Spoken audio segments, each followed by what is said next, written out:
boa tarde, boa noite. Se você é pai ou mãe, você tem o desejo de formar os seus filhos da melhor maneira possível. Isso é muito justo e legítimo.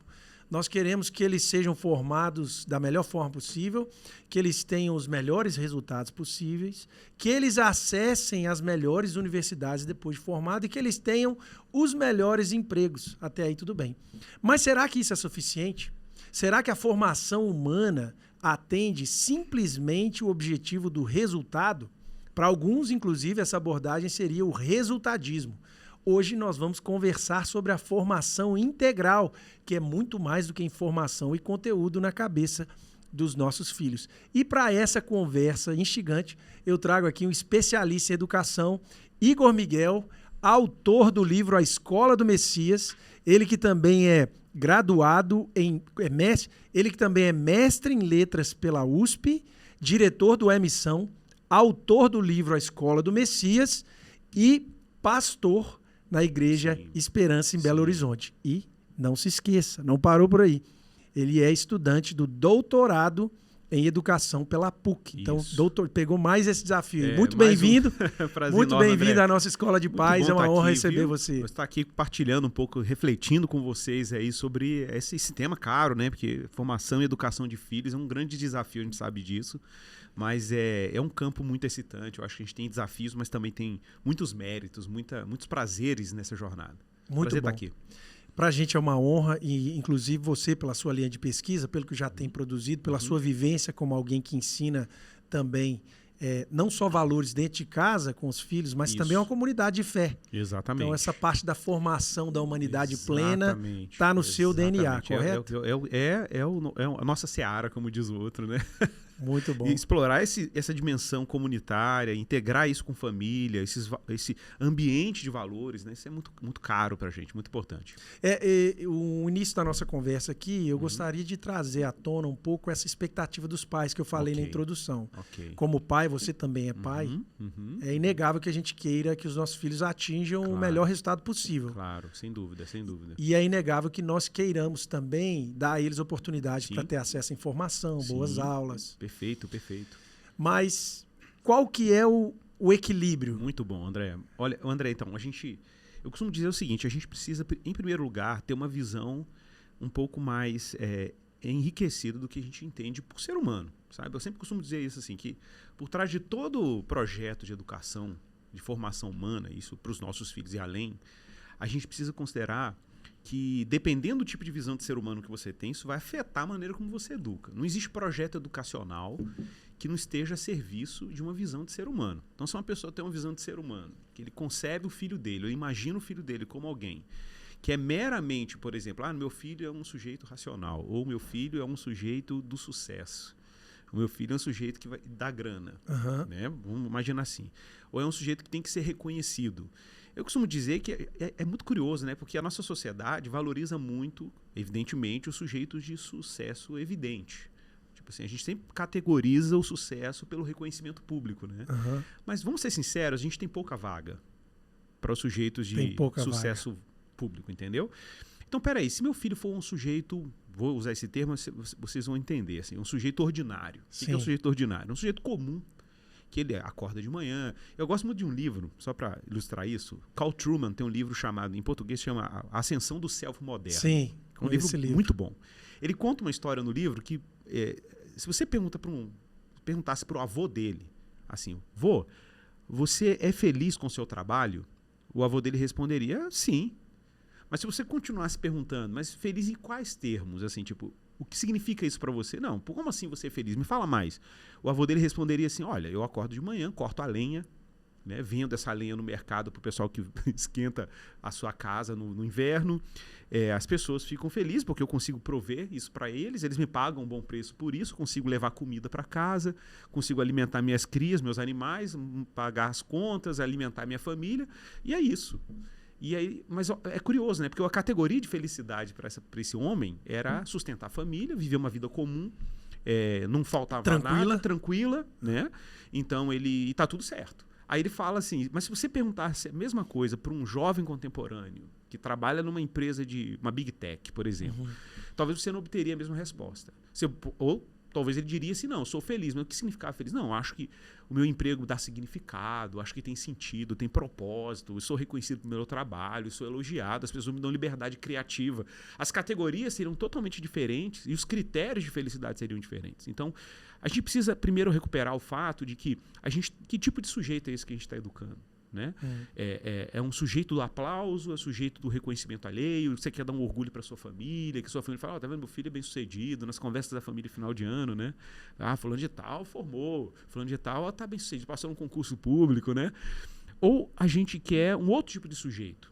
Então, eu não sei, eu acho que o primeiro desafio que a gente lança aqui é que sujeito é esse que a gente quer formar, que filho é esse que a gente quer ter, é um filho que o outro exemplo sensacional, esse é do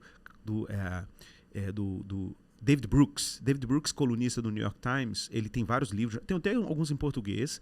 Tem um livro famoso, O Caminho para o Caráter, e tem outros assim. Mas esse livro, especificamente, O Caminho para o Caráter, tem um livro, o Animal Social, tem muitos livros muito legais. Mas esse Caminho para o Caráter dele é brilhante.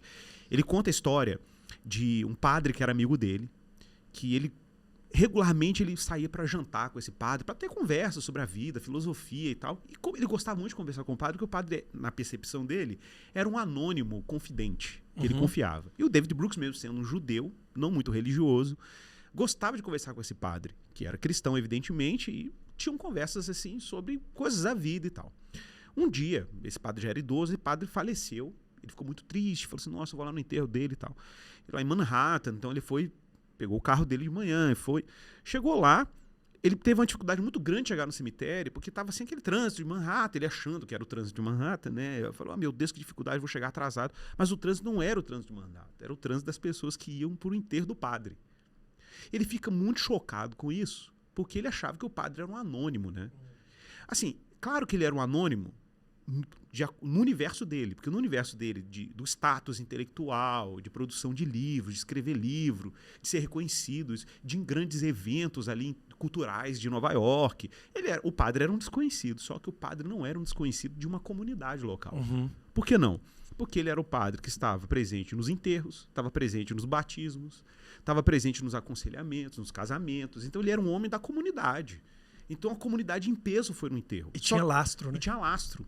E aí ele ficou chocado porque ele falou assim, cara, eu sou um best-seller, eu escrevo muitos livros que são consumidos e muita gente me respeita e me conhece nesse universo cultural, mas eu não teria tanta gente no meu enterro. Aí uma coisa muda na cabeça dele, que ele fala assim, que tipo de homem eu quero ser? Eu quero ser o homem da virtude ou quero ser o homem do reconhecimento? Porque o homem do reconhecimento, você é reconhecido como um objeto, né? Você é um objeto, você é um modelo intelectual, um modelo de sucesso, etc. Mas eu sou um homem um homem que é reconhecido pelo que eu sou ou pelo que eu produzo. E ali ele tem uma crise. E ele fala assim, cara, então peraí, para ser um homem que eu sou reconhecido pelo que eu sou, isso eu tenho que fazer um outro caminho. Não posso fazer o caminho do cara produtivo.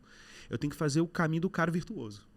Que também vai ser produtivo, claro, mas está servindo a outra coisa. Exatamente. A produção dele é meio como um efeito colateral do que ele é.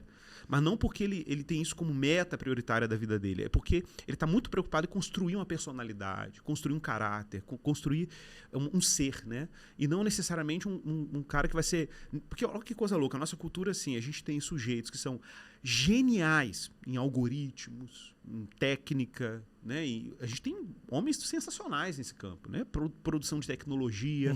Mas quando você bota um zoom in, você observa como esse cara vive na vida ordinária, ele é tolo, ele é impaciente, ele é, às vezes, impulsivo, ele não trata uma mulher, ele não consegue ter o mínimo de energia para poder sustentar um casamento. Ou até uma amizade, às vezes. Uma amizade, né? Criar filhos. Sim. Então, ele não consegue. Por que ele não consegue? Porque ele é competente tecnicamente, mas incompetente existencialmente. Sim. Né?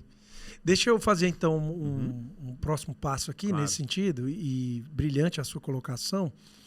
O que eu estou tateando aqui é, se eu quero um projeto educacional, eu preciso de um objetivo. Perfeito. Em outras palavras, não tem como eu fazer um projeto educacional para o meu filho com neutralidade. Perfeito. Algum fim e algum valor eu coloquei à frente de tudo. Exatamente, cara. Isso aí é o básico, assim, eu acho, na educação. Vou dar o exemplo dos gregos, né? Lá atrás, a gente conhece a história de Alexandre o Grande, né, o imperador grego, tal, que expandiu o Império Grego no mundo antigo, tal, dominou ali a Pérsia, a parte da Pérsia e tal. Beleza. Quando Alexandre o Grande lançou um projeto de domínio grego, principalmente no Oriente, ele dominou aqueles grandes territórios ali no Oriente, inclusive Israel, Irã, Pérsia, né, que era a antiga Pérsia, etc. Ele usou como tática de expansão um projeto de onde ele chegava, ele estabelecia uma polis, né, uma cidade grega. Polis, daí que vem a palavra expressão polis, né, que a gente usa metrópolis, né. E por quê? Porque a política também. A política, né? É porque ele levava uma cultura. Ele levava uma cultura, que era a cultura grega, então ele entendia que para ele ter consistência na expansão do império, ele tinha que estabelecer um centro de cultura, promover a cultura helênica, né? Ele chamava isso, por isso que a gente chama de helenização, né? E ele foi muito intencional nisso. Mas concomitante ao projeto de promoção da cultura grega, ele sabia disso, ele tinha que criar uma pedagogia, que a gente chama em grego de paideia, né? A paideia era um modelo de ser humano que ele queria formar. Claro, para ele expandir o império, ele tinha que combinar um sujeito virtuoso, inteligente, sábio, com um sujeito militarmente eficiente. Assim, tinha que ser um guerreiro. Então, o que ele faz? Ele promove a imagem de Aquiles, né? Aquiles dos mitos gregos. Aquiles era a figura do guerreiro, né? Sim. Do guerreiro virtuoso. E esse era um modelo de ser humano. Agora pensa que você tem toda uma pedagogia em volta de promover e formar esse tipo de sujeito. É um modelo de ser humano, é o objetivo que você descreveu. Então você tem que adotar um objetivo. E eu sempre pergunto para os pais, quando trabalho em formação, qual é o modelo de ser humano que você tem? Sim. Qual o tipo de ser humano que para você é um paradigma, assim, um modelo? Tipo assim, eu quero, cara, que meu filho chegue próximo desse tipo de sujeito aqui. É o Aquiles? Né? E eu costumo dizer, né, para minha igreja, é Jesus de Nazaré. É Jesus de Nazaré. Entendeu? É Jesus de Nazaré. É quem você tem? Ou é o Elon Musk? Entendeu? Tipo assim, é o Bill Gates, né? Sabe? Então, qual é o tipo de ser humano que está orientando o seu projeto educacional para o seu filho? Seja em casa, seja na escolha da escola, que você vai colocar o seu filho matriculado, seja na rotina da casa, porque tudo se educa. Né? Que tipo de sujeito é esse que eu quero formar? Essa é uma pergunta tão profunda e, cara, que às vezes as pessoas... Ela demanda tanta reflexão e ela tem um custo existencial tão grande que às vezes é mais fácil você só se ater aos objetivos imediatos. Ah, não, tem que ter uma boa escola de inglês, tem que ter uma boa escola de... vou fazer natação, vou fazer isso, e você fala assim, não quero pensar na minha vida não. Mas, na verdade, essa conversa é delicada porque os pais precisam parar e refletir sobre isso. Exatamente. Porque, num certo sentido, a gente vai falar mais sobre isso, não é simplesmente uma formação de conteúdo. E se não existe um ambiente favorável para a formação desse objetivo, não é isso? Inclusive é o que você fala nos seus escritos. Cara, tem um educador neozelandês, chama John Hattie. Ele trabalha um conceito de educação que chama visible learning, aprendizagem visível, né? Ele chama de visible learning porque ele entende que o aluno precisa ter consciência dos processos que estão acontecendo quando ele está aprendendo. É muito legal isso aí. Inclusive, é uma abordagem de educação que chama de educação baseada em evidências, né? Dentro dessa corrente, em que a aprendizagem ela precisa ser observada. O aluno tem que ter consciência do que está acontecendo com ele ali. O que está acontecendo comigo aqui? Eu estou fazendo 1 mais 1 igual a 2, mas por que eu estou fazendo 1 mais 1 igual a 2? E por que esse processo é importante? Como estou aprendendo isso? Então ele tem que visualizar o processo. Ótimo. Uma das coisas que o Ritchie tem trazido em termos de educação hoje para o mundo, assim, que eu acho uma contribuição muito importante, ele tem proposto um enxugamento do currículo. Olha que interessante. Ele acha que é o seguinte, a gente tem que diminuir o currículo.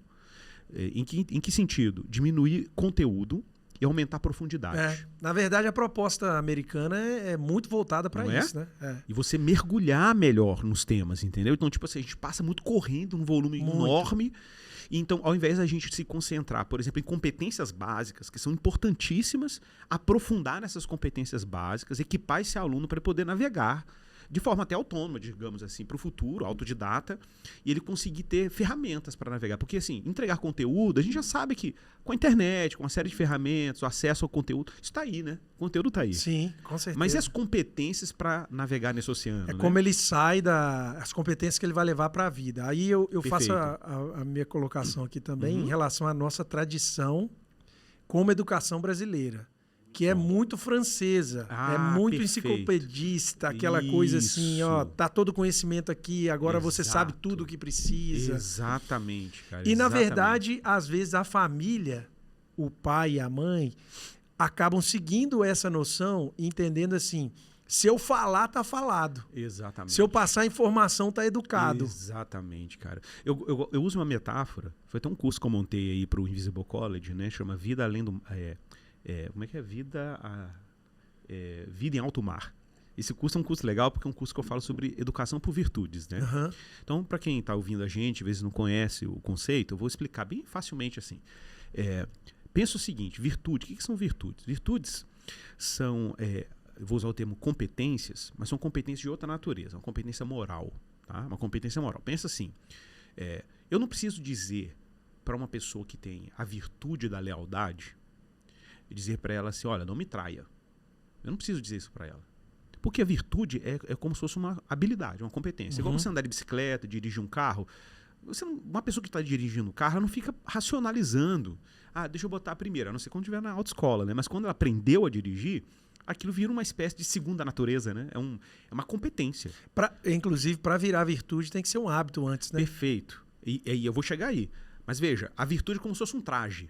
Você veste uma roupa, um exoesqueleto, né? Você bota uma roupa e você... Imagina você... Eu me lembro do filme Matrix, né? Que o cara queria aprender karatê, lutar karatê, faz o download. Ele fazia o download do karatê, o cara já saía na hora, né? Ele já desenvolvia a virtude na hora. Claro que o caminho não é esse. Mas aquilo vira uma competência, uma extensão da pessoa. É natural para ela andar de bicicleta, dirigir um carro, escrever. A gente esquece que isso também é um treino, né? Então, aí vira uma competência. Então, uma pessoa que tem a lealdade, por exemplo, ela não precisa ser instruída o tempo inteiro, avisada que ela não pode trair, porque isso é natural para ela não trair. Ser leal é natural para ela. Parece natural, mas ela aprendeu aquilo. Foi até esforço. Exatamente. Antes de virar natural, foi... Exatamente. Então, eu costumo dizer que, aí eu fazendo uma metáfora, né? Eu gosto muito de acompanhar um dos meus hobbies malucos, que você conhece alguns, mas um deles é que eu amo canais de YouTube de velejadores. Sou fã, cara, eu adoro ver. Então fico acompanhando lá a filha do Amir Klink, que agora está velejando, ela correndo ali parte do norte do Alasca, ali o Canadá e tal. É uma coisa louca demais. Ela invernou, ficou lá na Groenlândia, invernou lá com o barco encalhado no gelo um ano inteiro, até degelo. Então ela faz umas aventuras sozinha, num barquinho pequenininho, velejando e tal. E o que eu acho legal nessa coisa de velejar é que ela é uma parábola, uma metáfora brilhante sobre a vida. Porque como é que funciona um cara que veleja? Diferente de um navio mercante, né? Que você tem combustível, que move ele com motor. Cara, não tem jeito. Um velejador, o que ele tem? Ele tem um barco à vela, ele tem um vento, tem as correntes marítimas, né? E ele tem as habilidades dele como velejador, que são inúmeras. Então ele tem que saber ler uma carta náutica, ele tem que saber ler o tempo, meteorologia, ele tem que saber prever qual a janela de tempo melhor para ele velejar, ele tem que saber que tem uma corrente, tem obstáculos, tem que saber usar rádio para se comunicar via satélite, às vezes sem satélite. Tem uma série de competências que ele tem que saber para poder velejar. Só que essas competências, que é legal, diferente do que muita gente imagina, não são competências assim, eu controlo o mar. Não, você não controla o mar, esquece. Um velejador tem que ter humildade de saber que ele não controla o mar. O que ele controla, então? Ele controla o barco em algum nível que permite ele velejar diante de um mundo que ele não controla. Então ele tem que sim, criar oportunidades, tem que se valer de oportunidades. Se o vento está batendo aqui, eu abro a vela aqui. Se uma corrente está batendo de um lado, eu viro o barco para cá. Então ele vai se adaptando ao meio, mas a habilidade dele toda está em lidar com o que é dado. Ele não controla o que é dado. Concorda? Perfeito. A vida é desse jeito. A vida é assim, você não controla a vida. Você não tem como controlar a vida e controlar todas as circunstâncias. Não. Então o que você tem que ter? Competências para velejar. Você tem que tirar o máximo proveito da situação que está presente no mundo. A Bíblia dá um nome para isso, viu? Chama sabedoria. Sabedoria.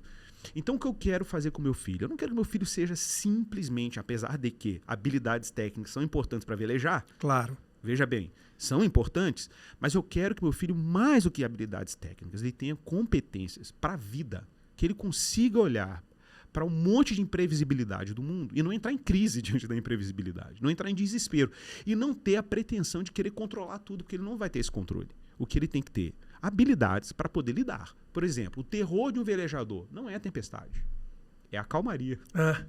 Porque o velejador fica, às vezes, uma semana com o barco parado, no meio do Pacífico. E como é que você lida psicologicamente com o fato de você estar parado no meio de um oceano e você não tem previsão de quando o vento vai vir? Como é que emocionalmente você faz uma gestão de paciência? Como você ocupa o seu tempo diante de uma calmaria, né? Então, é a mesma coisa com a vida. Eu quero que o meu filho tenha condições de lidar com calmarias e tempestades sem desesperar.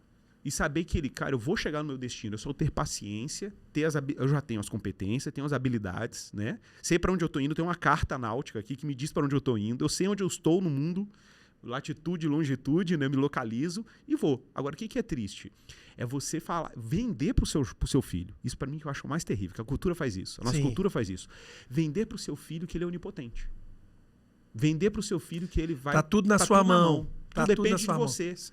Cara, parece lindo, né? Tô te vendendo liberdade, meu filho. Aqui, ó. Tudo depende de você. Isso para mim é entregar o filho para perdição, para desorientação. A frustração vai ser terrível, absurda. Né? Fora ansiedade, insegurança. Sempre é culpa dele se não der certo. Exatamente. O mapa tá na sua mão, você desenha a rota que você quiser. Ignore que tem pedra no fundo, que tem, né? Na verdade, sobre isso aí, a gente não percebe, mas trazer o filósofo aqui, o Nietzsche. Isso é o niilismo, né? Isso é você viver uma vida sem propósito nenhum. Perfeito. E muitas vezes o resultadismo está exatamente nesse padrão, né? Exatamente. O Nietzsche, quando ele faz o alerta dele lá à Europa, ele acusou a Europa de niilismo por causa disso. Vocês estão querendo uma vida classe média alta aí, de produção, de progresso, para quê? Vocês vão fazer o quê com isso? Embora Nietzsche não tivesse nenhuma resposta, porque ele também é um outro tipo de niilismo, mas a provocação dele é bem assertiva, né? Com certeza. Porque, assim, esse é o problema que eu falo da mentalidade moderna. Eu brinquei, né? Você falou do meu livro aí, viu, gente? Para quem não conhece, meu livro é esse aqui, A Escola do Messias. Né? Vocês podem ir na Amazon aí, facilmente adquirir. Tem para Kindle também. E aqui eu falo sobre Thomas Nelson Brasil. E aqui eu falo sobre por que um cristão deve se envolver com a vida intelectual. Mas só que existe um modo de fazer isso. E eu boto uma frase do T.S. Eliot aqui atrás, um escritor importante aí, né? Ele diz o seguinte: onde está a sabedoria que perdemos com o conhecimento? Esse é o trecho de uma poesia dele. Onde está a sabedoria que perdemos com o conhecimento? Mas ele está sendo irônico com essa pergunta. Porque ele está dizendo o seguinte: cara, a gente conhece pra caramba, a nossa cultura oferta conhecimento o tempo inteiro, oferta competências técnicas o tempo inteiro, mas nós perdemos a sabedoria. Nós perdemos a capacidade de saber viver. Então, tipo assim, não adianta eu ser um acumulador de competências técnicas, conhecimento e, como eu falei, informação a gente tem muito hoje na nossa cultura, mas a gente minimamente não prepara os nossos filhos ou os nossos alunos para a vida, para navegar na vida. Aprender a lidar, a gente chama hoje de soft skills, né? Aprender a lidar com outras pessoas, conviver, trabalhar em equipe. A gente não oferece um ambiente de valores, a gente não tem modelos éticos que as pessoas podem adotar e dizer assim, não, eu quero ser esse sujeito, eu quero ser essa pessoa, eu quero ter essa nobreza. Os nossos heróis são heróis, de novo, de conhecimento, de competências. Mas a gente não tem mais o herói virtuoso, um pai. Por exemplo, a gente esqueceu o heroísmo de um pai, né, que acorda de manhã, luta pelo pão ali na família, que, né, tenta ser honesto no seu ambiente de trabalho. Esses não são mais os nossos heróis. Na verdade, ele é o anti-herói, né? Na cultura atual, você tem que se libertar dele para ser feliz. Exatamente. Eu me lembro do Kierkegaard, né, que é um filósofo dinamarquês muito legal, cristão. E o Kierkegaard sempre ele chamava do herói da fé, né? O cavaleiro da fé. O cavaleiro da fé é aquele homem. Ele cita o Abraão como exemplo, né? Quem é Abraão? A gente sabe que o Abraão é um herói. Para nós, ele é um herói. Sim. Você olha para a Bíblia, Abraão é um herói. Mas imagina se você, andando ali, um homem comum, ordinário, que não sabe de nada da história de Abraão, vendo Abraão, o que você ia ver?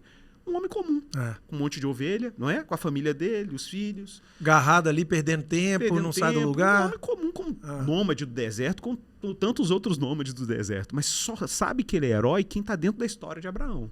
Quem está vendo a história de Abraão, acompanhando a saga dele, de pegar um filho, levar para o Monte Moriá, e Deus pediu o sacrifício do filho. E quem olha, fala assim, poxa, mas não são homens comuns? São homens comuns. Você pega a história de Davi, parece a história de um homem comum.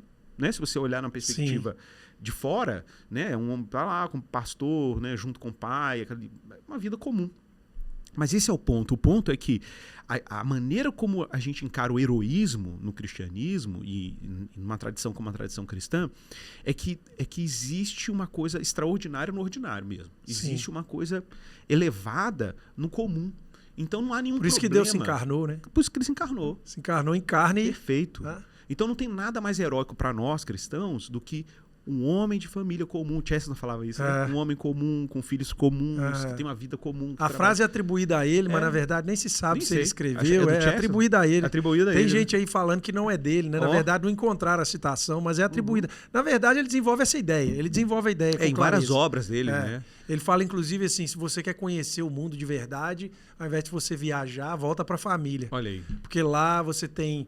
Os seus parentes são um retrato do mundo, né? Perfeito. A criança é bagunceira porque tem bagunceiro no mundo. Perfeito. O tio é viajado porque tem gente também que é meio lelé da culpa fora. Ele vai provocando tem um microcosmos ali, tem um pequeno mundo. Exatamente. De casa. E quando a gente foge de casa para conhecer o mundo, na verdade a gente está se isolando em si mesmo. Exatamente. E eu acho que essa conversa ela é tão valiosa e demanda uma reflexão na educação criativa, que proporciona essa escola de paz aqui, há uma visão clara do projeto educacional que o ser humano mais completo é Jesus Cristo. Exatamente. E a gente entende claramente também que não adianta só você saber matemática ou física ou química se esse conhecimento não serve à sabedoria da verdadeira humanidade que está expresso na face do Filho de Deus. Perfeito. Então, quando a gente olha para os pais que estão em casa acompanhando esse processo educacional, o que a gente poderia falar assim, ó, Jesus então é o modelo de homem perfeito, mas modelo também de melhor professor. Exatamente. Então, se eu quero criar o meu filho com as virtudes que eu vejo em Jesus Cristo, o que eu posso falar para os pais em relação da pedagogia de Jesus? Muito bom. Muito bom. Eu costumo dizer assim que Jesus tem, antes de falar de abordagem, de como Jesus ensinava, brevemente, eu gosto de falar dos 3 objetivos educacionais que Jesus tinha, né? Ele tinha, eu costumo dizer, desculpa até usar os termos técnicos, eu vou explicar. Jesus, você traduzir para os amigos, exatamente. como eu. Eu falo que ele tinha uma pedagogia, o objetivo dela, em primeiro lugar, era doxológica, a palavra doxa quer dizer glória, ou seja, Jesus, ele educava para poder levar os seus seguidores, seus alunos, lembrando que a palavra discípulo quer dizer didáscalos, né? Aprendizes, né? Então, o objetivo de Jesus era fazer com que seus aprendizes, número 1, né? Eles fossem educados para a apreciação de Deus, adoração, doxa, glória, né? Então, era que os seus aprendizes fossem adoradores que adorassem Deus em espírito e em verdade, que aprendessem a contemplar Deus. Vamos dizer assim, adorar, ver a glória de Deus não é uma coisa... Não é mesmo. E ele tem que instruir, ele tem que educar os discípulos a perceberem Deus como ele é, né? Então, primeiro, lembrando que então Jesus está saciando uma necessidade, uma fome por adoração, que está no ser humano. Né? Se ele não adorar a Deus, ele adora outra coisa. Inclusive o resultado que a gente inevitavelmente, falou. Exatamente, inclusive o resultado. Inevitavelmente, ele vai acabar caindo aí, né? Porque ele o sensus divinitatis, né? Que é o senso pela divindade, pelo sagrado, está no ser humano. Então isso é inevitável. Jesus está então preocupado em suprir matar essa fome do ser humano por adoração, né? O segundo objetivo, que a gente chamaria de um objetivo redentivo. Então Jesus ele tem alto interesse em conhecereis a verdade e a verdade vos libertará. Olha que frase fortíssima, né? Conhecereis a verdade vos libertará. Então Jesus está interessado em libertação do ser humano. Então o que isso significa? Que Jesus reconhece que o ser humano, de alguma maneira, ele está alienado de Deus. Ele está alienado de si mesmo, ele está alienado da própria ordem que Deus colocou no mundo. E alienado significa que ele não tem acesso a isso, porque alguma coisa desarranjou na vida do ser humano. Alguma coisa colocou o ser humano fora de órbita. Sim. Né? E Deus está, de alguma maneira, envolvido. No caso, Jesus está envolvido em trazer o homem de volta para esse lugar, sabe? Assim, tipo, ele perdeu a órbita, então Deus tem que voltar a ser o centro. A vida do ser humano precisa ser organizada ao redor de Deus e aí, a partir daí ele florescer naquilo que Deus destinou o homem para ser. E até o próximo voltar a ser o próximo. Exatamente. Totalmente, mano. Totalmente. Isso aí tem tudo a ver com um projeto educacional de Jesus. Então, e terceiro, que eu costumo dizer, Jesus educa para o reino de Deus. Né? Então, assim, o que é educar para o reino? Isso eu estou falando, assim, uma síntese de tudo que você vê nos evangelhos. Jesus está o tempo inteiro. Ele está ensinando as pessoas a adorar a Deus. Ele está ensinando as pessoas a sair, dando, né, subsídio para as pessoas saírem dessa alienação, que a gente chama de salvação. A Bíblia dá um nome para isso, salvação. e para o reino, que é um tema caro, inclusive, no ensino de Jesus, né? João Batista está lá perguntando, é você aquele que haveria de vir ou nós temos que esperar outro? Ó, diga para João Batista que os coxos estão andando, os cegos estão vendo e eu estou ensinando e pregando o reino de Deus. Então, o que é o reino de Deus? Essa noção de que a gente... Por que a gente tem tantos conflitos políticos, né? As pessoas perguntam, por que o ser humano é tão politicamente agitado? Porque o ser humano está em busca de governo. Sim. Todo mundo aspira para um governo justo. E ninguém consegue se imaginar vivendo fora de algum governo. Exatamente. Não é nem uma questão assim, tem um vazio na sua alma, por isso você quer o governo. É porque a estrutura da realidade pede um governo. Pede um governo. E vai ter ou um bom ou ruim. Exatamente, cara. Exatamente. E é por isso que por isso que o tema político ele é tão apaixonante e no sentido bom e ruim disso, né? Então, tipo assim, ele é apaixonante porque o ser humano tem fome por reino, por governo, por um governo justo, ele quer que a injustiça acabe, ele quer que as oportunidades sejam bem estabelecidas, né? Que tenha uma ordem no mundo. E por isso que a gente também tem um potencial tão grande, às vezes, de submeter a uma tirania, né? Ou às vezes a gente fica tão cínico diante disso que a gente pode fazer uma aposta no sentido assim, anárquico. Eu faço só uma provocação aqui, a tirania do resultadismo, para voltar para voltar no nosso tema lá da provocação. A tirania dos relacionamentos abusivos. Olha. Na verdade, essa sede de poder, ela deságua em vários lugares, né? Porque existe uma tirania do resultadismo aqui. Claro. Eu até falo daquele filme do Netflix, deixo a dica para você aí, chama Whiplash. Eu não sei o nome dele em português, o nome desse filme. Mas é a história de um baterista. Que toca jazz e tal. E trata dessa tirania do professor. Isso, abusivo, tóxico. Abusivo, mas que é ele que dá o caminho para o sucesso da performance do baterista. E aí você percebe que o aluno, ao se sujeitar a essa lógica de poder, ele se transforma num monstro também. Exatamente. E a gente tem que tomar cuidado nesse sentido, porque às vezes, se a família está só pensando em resultado, eu tô te cobrando porque sua nota não foi melhor, porque você não passou naquela prova, porque você não conseguiu a bolsa, de repente você está gerando uma tirania que vai gerar novos tiranos, que vai repercutir. E vai reproduzir isso. Vai reproduzir. Perfeito, cara, perfeito. E o reino de Deus está aí. Então, o reino de Deus é o quê? A gente não percebe isso, mas eu estava falando aqui da metáfora também do velejar. O que é reino? O reino é você saber o seguinte, Deus deu uma ordem para o mundo. Deus deu uma ordem para o mundo. Existe uma realidade dada. Sim. Qual é a tentação do homem moderno? Querer mudar a ordem. Para quê? Para a ordem se conformar a vontade individual dele. É o self que a gente fala, né? A cultura do self moderno é essa cultura da feição, do identitarismo individual, em que eu tenho que customizar tudo. É a ilusão do celular, né? A ilusão do celular é assim, eu posso customizar tudo aqui, as redes que eu sigo, a gente tem essa ilusão, né? O fundo de tela que eu ponho. Sim, tudo é meu, do meu jeito. Do meu jeito. O meu casamento é do meu jeito, a minha família é do meu jeito, cara, tudo é perfeito. É customizado. Tudo é customizado. Eu estava vendo um vídeo da Revolução Francesa hoje, de manhã, que às vezes sempre tira um momento da manhã ali para escutar algum podcast, alguma coisa, e estava lembrando, né, da história, das lições da história, como que o movimento revolucionário na França se dirigia contra um rei que dizia o Estado sou eu. Isso. Mas a Revolução, no lugar disso, falou assim, não é só o Estado que sou eu, o universo é o meu umbigo, Olha. né? Não é? Exatamente. Assim, é pior do que o ditador que veio antes. É ditador que nasce do meu umbigo e tem que, se o mundo não for do meu jeito... Cara, exatamente. É um pequeno ditador, né? É um pequeno ditador. E às vezes as famílias repercutem isso, a gente vê isso acompanhando nos dia a dia, que é assim, se o meu filho não conseguiu o lugar que eu esperava, então a sociedade está errada, então a escola está errada, então os amigos estão errados.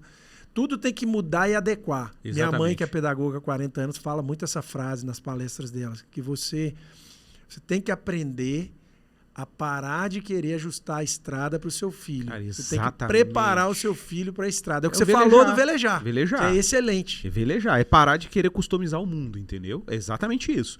E aí esse é o ponto crítico. Quando fala de reino de Deus, você está admitindo o quê? Não, Deus tem um governo. Tem um caos no mundo? Tem caos, porque os homens fizeram uma bagunça aí. Mas Deus sempre deu um reino. Então, para eu viver bem, eu preciso abraçar o reino de Deus, eu preciso viver o reino, desejar o reino de Deus, desejar que o governo de Deus é melhor do que eu me determinar. Sim. Do que eu dizer o que é bom para minha vida, entendeu? Então, tipo, de novo, eu sei que a nossa cultura ama se autodeterminar. Eu sei que a nossa cultura ama fazer a estrada do seu jeito. Né? Eu sei disso. Mas, gente, isso teve um custo e tem um custo. só olhar, é só você observar ao seu redor. É muito perverso. A gente não tem noção de como isso é perverso. Você acordar de manhã e você achar que é lindo e maravilhoso você se autodeterminar. O custo emocional disso é muito alto. O custo para a vida é muito alto. Você lançar um jovem, dizer para ele, faça o que você quiser da sua vida, é muito perverso.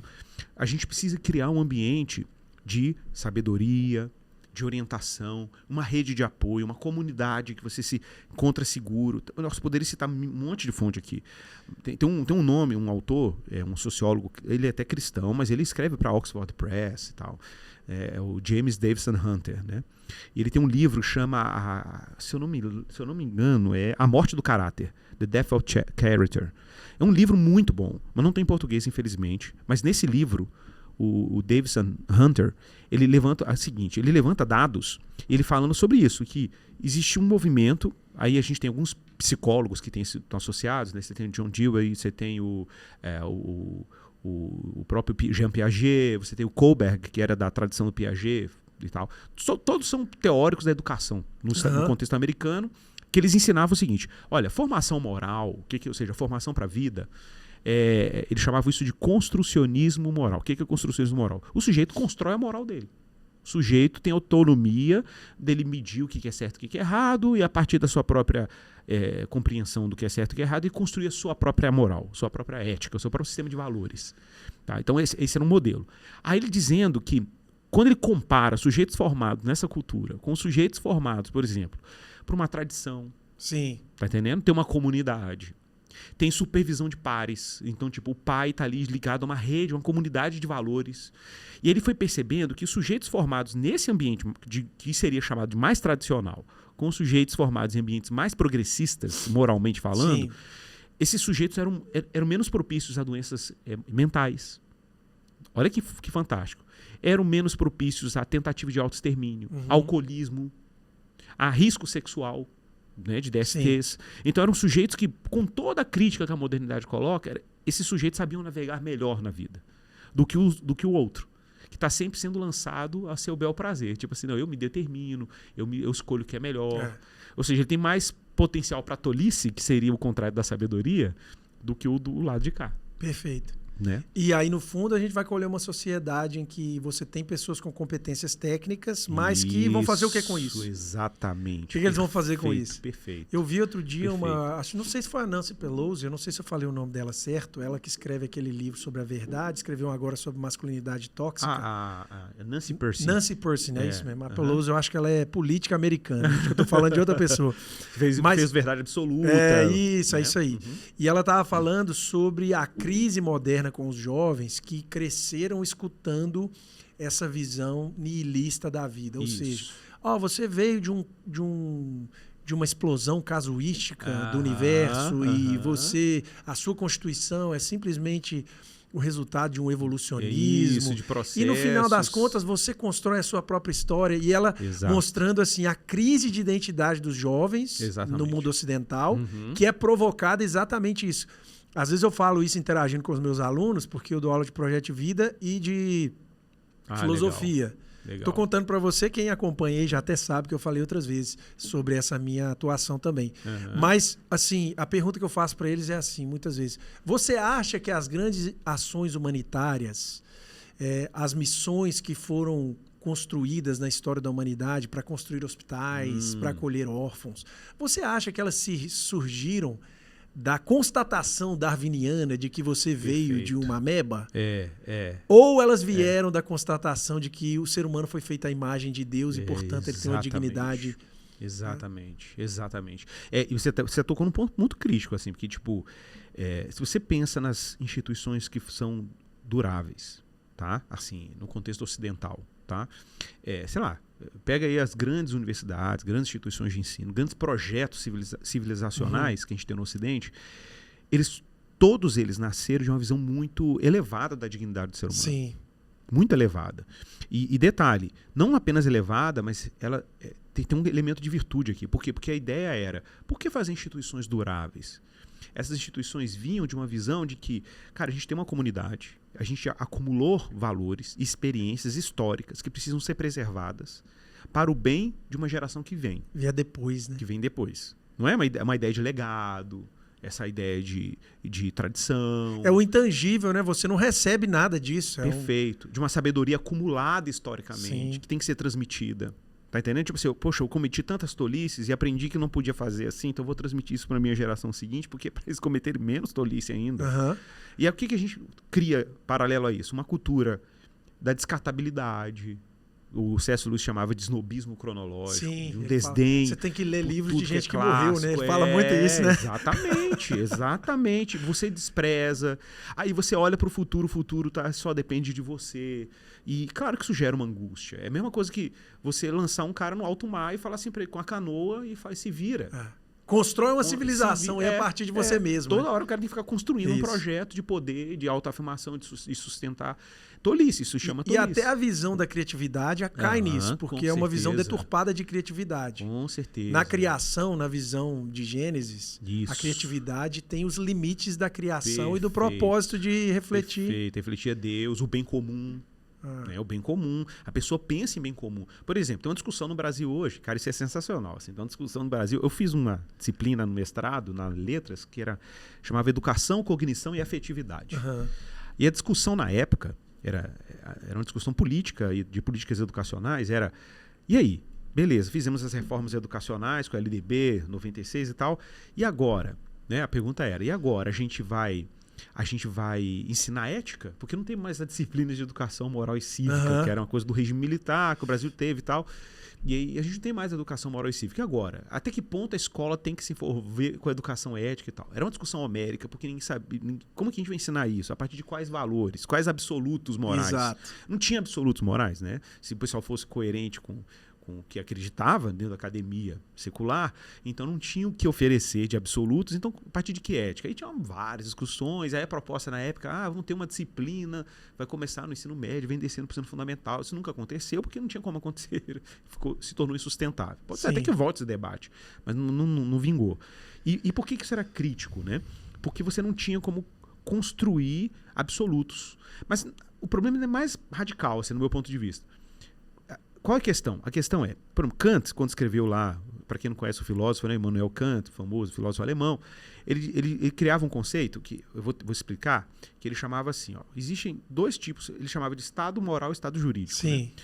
Se é do direito, você sabe o que eu estou falando. Mas assim, a conversa era, o sujeito quando vai roubar, vou dar um exemplo bem prático, o sujeito vai roubar um carro, ele está vendo um carro parado, viu lá uma bolsa, um celular dentro do carro fechado, e ele pensou assim, cara, eu vou roubar aquele celular. Mas aí ele tem que vencer duas barreiras. Isso em condições normais, né? A primeira barreira que ele tem que vencer é a vozinha dele dizendo para ele, a gente é pobre, mas é honesto, né? E a gente cumpre os 10 mandamentos, não roubarás. Então a primeira barreira que ele tem que vencer é uma barreira moral. Sim. De valores. Depois que ele rompe essa barreira, a segunda barreira que ele tem que vencer é a jurídica, ou seja, o medo da polícia. Sim. Se eu quebrar, posso ser preso, se eu ficar preso, não sei o quê. Ele faz um cálculo prático, jurídico. E aí, olha que interessante, ele tem que vencer duas barreiras para chegar a quebrar um vidro e roubar aquele celular. Beleza. Agora imagina uma sociedade que você não tem valores morais, como dessa vozinha. Sim. Tá? Isso vai empobrecendo, vai acabando, vai acabando. Qual é o limite do roubo ali? É só o estado jurídico. É a repressão. Aí você tem que ter o quê? Uma polícia repressora, agressiva, violenta. Ela cada vez mais forte. Cada vez mais forte, para compensar a falta de um estado moral. Sim. De um valor moral, de uma camada moral. Aí a pergunta que a nossa sociedade faz é o quê? Entendi. Então, para a gente reprimir isso, a gente tem que aumentar o estado, a vigilância policial. Né? Que, claro, é o natural, porque você não tem mais valor moral, então você aumenta o estado policial. E outra coisa, como você não reconhece o valor moral, você também não reconhece as sanções morais. Perfeito. Então hoje você está na Inglaterra lá, a gente indo preso porque postou um Twitter mal educado. Exatamente. Aí Antigamente, você na camada moral, se o cara, o Adam Smith fala sobre isso, né? Ele fala assim, por que um capitalista não vai sair explorando todo mundo? Porque a comunidade dele vai excluir ele, gente. Exatamente. O cara tem noção de convivência e tal. Perfeito. Mas hoje não tem isso mais. Não tem mais isso. Esse é o ponto. Aí tem um autor aqui, a gente já tem o livro dele em português, Royal Kuiper, escreveu Capital Moral.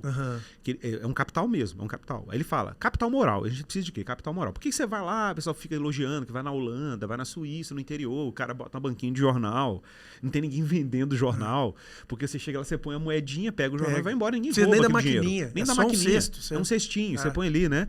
Aí você fala, por que isso é possível? Que sociedade é essa? Capital moral, eles são ricos moralmente. Né? Aqui no Brasil não, você tem que ter agência reguladora, tem que ter uma associação que fiscaliza o fiscal. Sim, é isso aí. É isso. Você tem um fiscal que fiscaliza o fiscal. Aí você fala, poxa, por que é tão cara a máquina pública no Brasil? Porque a máquina pública é cara no Brasil porque a gente tem pouco capital moral. Nossa crise é de capital moral. Quando eu cheguei no Canadá, morei lá 6 anos, no metrô, eles estavam no sistema lá ainda que você não tinha que passar em roleta. Olha. Então você tinha um lugarzinho que você pegava o seu cartão, passava, mas não tinha barreira nenhuma. Olha. Nenhuma barreira. Pular, aí eu lembro que eu conversei com um amigo meu e falei assim, eu descubro o brasileiro aqui, ó. Fácil. O brasileiro, ele chega, vê que não tem nada, ele olha para um lado, para o outro e passa. Passa. E o canadense, lá, o canadense raiz, por causa da cultura, da percepção moral e do medo da lei de um Estado que funciona também, ele chega. Aquilo era o suficiente para ele falar assim: tem uma maquininha, eu tenho que passar e. Claro. Olha que louco, né? Isso é incrível. Mas olha só, a gente fica espantado com isso como brasileiros, porque a gente vive um país pobre moralmente. Sim. Mas aí a pergunta é: como aí é crítico isso. Como promover capital moral? De novo.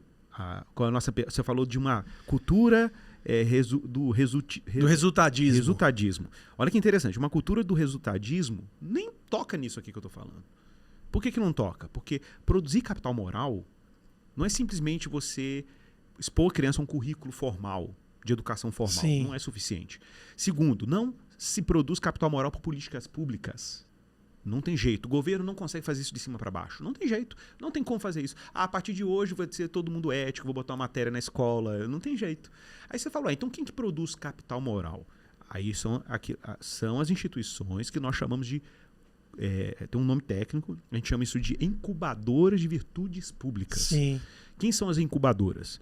São comunidades voluntárias, são igrejas, principalmente igrejas, são grandes produtores, família.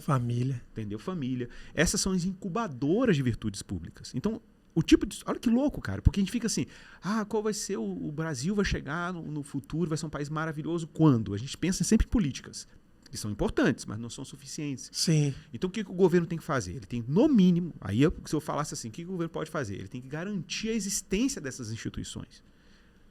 Ele tem que garantir a existência, tem que proteger essas instituições. Por quê? Porque tem interesse público, né? Interesse público. Então, quando eu estou lá em casa, não tem nada mais revolucionário do que eu fazer isso com meu filho. Ensinar meu filho responsabilidade ética, pontualidade, respeito ao outro, honrar a Deus, ir no culto dominicalmente. E eu quero... Não é uma educação moralista, é diferente. Não, eu entendo. Tá entendendo? Você tá tocando o coração, perfeito, né? Formando a virtude. Perfeito. E amanhã esse filho vai ser o quê? Ele vai ser um patrão ético. Aliás, o moralismo é um grande incubador de pessoas que se pervertem no caminho, Exatamente. né? Aquela crítica de Jesus aos fariseus está muito associada a isso. Né? Por isso que eu falo que a educação por virtudes é diferente de uma educação legalista, moralista, entendeu? É diferente. Porque ela não nasce da tirania. Ela nasce por outra lógica, entendeu? Tipo assim, o sujeito aprendeu. Ele aprendeu por causa de uma série de fatores, ambiente, escola, comunidade, tradição, boa literatura. O pai trabalhando os heróis. Quem são os nossos heróis? Sim. Né? Quem são os nossos heróis? Quem são os nossos mas modelos? aí olha a provocação. O problema é que hoje, quais são os heróis? É a cantora fulana de tal, perfeito, que dança, que é empoderada. É o youtuber fulano de tal, que tem o cabelo assim assado e faz engraçadão. Né? Exatamente. Assim, quer dizer, se a gente precisa de heróis, como você comentou lá sobre a questão da doxologia, isso, que é apreciar a adoração. Se você não ocupa a mente dos seus filhos com os heróis certos, que às vezes é um avô, pode ser alguém da própria família, o tio. Se você não ocupa ele com os heróis adequados, com os valores, alguém vai ocupar aquele lugar. Perfeito, exatamente. É a história do padre que eu contei no início, né? Quem era o herói ali naquela história? Era o best-seller, né? Que tinha um aplauso das redes sociais, da academia e tal. Ou era um padre que era aparentemente invisível. Invisível para aquela bolha, né? Mas ele não era invisível para a comunidade. Por que não? Porque ele era um homem virtuoso. Estava ali convivendo com os conflitos, com a dor que ninguém queria chorar, ele estava lá chorando. Quando ninguém ia para o enterro, ele estava lá no enterro. Né? E no final, quem ficou de pé? Né? Foi o homem virtuoso. Porque o homem virtuoso, ele não tem recompensas imediatas, necessariamente. Mas ele deixa um legado. Ele costurava o tecido daquela comunidade. né? Então, tipo assim, amanhã eu quero educar um filho que ele vai contribuir, por exemplo, para a construção de uma família. E se Deus o vocacionar para o bem de uma comunidade, que é muito diferente de você falar assim, não, eu quero que meu filho tenha estabilidade, seja rico e tenha bens de consumo, ponto. É isso mesmo, é para isso mesmo que eu quero educar meu filho. Entendeu, André? Eu acho que esse é o ponto. Esse é o ponto. Que eu acho que é a virada de chave. Quando a gente entende isso, isso vira algo na nossa consciência, assim. Porque eu educo. Então, por exemplo, meu filho, eu posso projetar para ele um monte de emprego legal. Pode. Fala assim para ele, olha, você pode ter vários empregos legais. E é até uma conversa boa, né? Porque nessa conversa de emprego, você vai falar para o filho do mar. Perfeito. Olha, filho, você quer ser chefe de cozinha lá em Maripá de Minas, com 3 mil habitantes? É isso. Legal, bacana, mas olha a realidade lá. Tem algum restaurante que... Exatamente, exatamente. Isso não muda tudo? Muda. Porque você educar um filho, por exemplo, cara, por exemplo, eu falo isso muito na minha igreja. Por que eu não faço assim pro meu filho assim? Ó, filho, seguinte, você quer fazer medicina? Então eu vou te falar por que você vai fazer medicina. Você não vai fazer medicina para você ser feliz financeiramente. Você vai fazer medicina porque isso tem um impacto na vida das pessoas. Porque você tem um sacerdócio, entendeu? Você tem um trabalho a fazer para tornar a vida das pessoas mais digna. Então, assim, e você vai criar mais oportunidades. Ou não, às vezes você vai trabalhar no hospital público, numa periferia que ninguém quer. Mas o que você vai fazer lá como profissional de saúde? Isso, é isso. Tipo assim, a gente. Ou, no caso de um cristão, você pode falar assim: não, meu filho, você vai ser um missionário como médico num país paupérrimo e levar dignidade, levar Cristo para as pessoas, mas levar também dignidade para as pessoas como um profissional de saúde. E você não necessariamente vai ter o melhor carro, não necessariamente vai ter a melhor casa. Mas necessariamente você vai viver uma vida que vai ter sentido, vai glorificar a Deus, né? Vai honrar a vida das pessoas. Então, isso muda o paradigma, né? Então, assim, você tem observado que a medicina hoje tem uma pressão muito grande pela questão financeira. Isso. E é natural. Claro. Eu acho que olhar a questão financeira na escolha da profissão é legítimo. Sim. As famílias têm que estar cientes disso. Mas na época que eu saí do vestibular, por exemplo, a engenharia era mais difícil de passar do que a medicina, inclusive. Olha aí. E poucas pessoas da minha geração escolheu a medicina. E às vezes eu converso com os alunos nessa disciplina do Projeto de Vida, a gente fala sobre vocação, um dos conteúdos lá. E aí eu uso esses exemplos do que eles querem fazer e pergunto sobre a motivação. E aí a gente vai os porquês. Então, por que você quer ser médico? Ah, porque eu quero ajudar. Por que você quer fazer isso? Ah, porque eu quero ser rico. Por que você quer fazer isso? Porque eu quero cuidar da minha família. Por que você quer cuidar da sua família? No final, todo mundo quer ser feliz. É isso. Só que o problema é quando a gente deturpa o caminho da felicidade. A felicidade não é um lugar que você chega, né? A felicidade é uma forma de caminhar. Isso. E aqui a gente está muito claro o que você está falando. Eu quero aprofundar mais sobre isso, mas é caminhar de acordo com um caminho que já está estabelecido, né? No caso aqui é imitar Jesus. Isso. A gente vê hoje um problema de saúde mental grandíssimo em faculdade de medicina. E eu não tenho nada contra a faculdade de medicina ou a escolha, mas eu tenho uma intuição que tem tanta gente buscando a medicina por causa do resultadismo. Exato. O pessoal está esquecendo que médico fica dentro do hospital. Exato. Que fica horas e horas e horas Exato. Cuidando de gente, tocando em gente, vendo doença, vendo tristeza. Perfeito. Isso aqui é uma profissão que o cara tem que ser mais vocacionado que medicina. É difícil você achar, porque realmente é de sacrifício humano altíssimo. A entrega ao trabalho é alta. Os médicos, inclusive, abrem mão de estar muito tempo com a família, às vezes. Exatamente, André. E ninguém está pensando nisso. Estou só pensando assim, eu quero as férias do médico. E não está pensando em tudo no sacrifício que está implicado numa profissão como essa, na curva de aprendizagem. Tem uma série de fatores, né? Uma série de fatores. A gente fica idealizando mesmo. Mas, de novo, igual você falou, é porque são idealismos que estão ancorados numa oferta de autorrealização. Tipo assim, cara, é muito louco, porque a mesma cultura que fala, que reconhece que solidariedade é uma coisa legal. Não é verdade? Nossa sociedade reconhece ser solidário é uma coisa linda, é você ser compassivo. Ninguém falaria assim, não, eu sou contra a compaixão. Que é isso, ao contrário, compaixão é uma coisa linda. Nossa sociedade acha lindo tudo isso. Amar o próximo é super bacana falar amar o próximo. Sim, lindo, todo mundo quer. Mas a gente esquece que a mesma sociedade que valoriza essas virtudes, que reconhece que essas virtudes são importantes, ironicamente, é a mesma sociedade que está o tempo inteiro ofertando o quê? Autorrealização, busca de autofelicidade, autoestima, bate muito nessas teclas, né? E a gente se esquece que, cara, mas como que eu posso produzir um sujeito com compaixão e, ao mesmo tempo, promover uma cultura de autoafeição? Não tem como isso funcionar. vai dar um problema na estrutura aqui. Porque um pressuposto para você ser compassivo, para você olhar para o outro, é você diminuir a tensão da autorrealização. Tem que ter um nível de sacrifício, um nível de renúncia.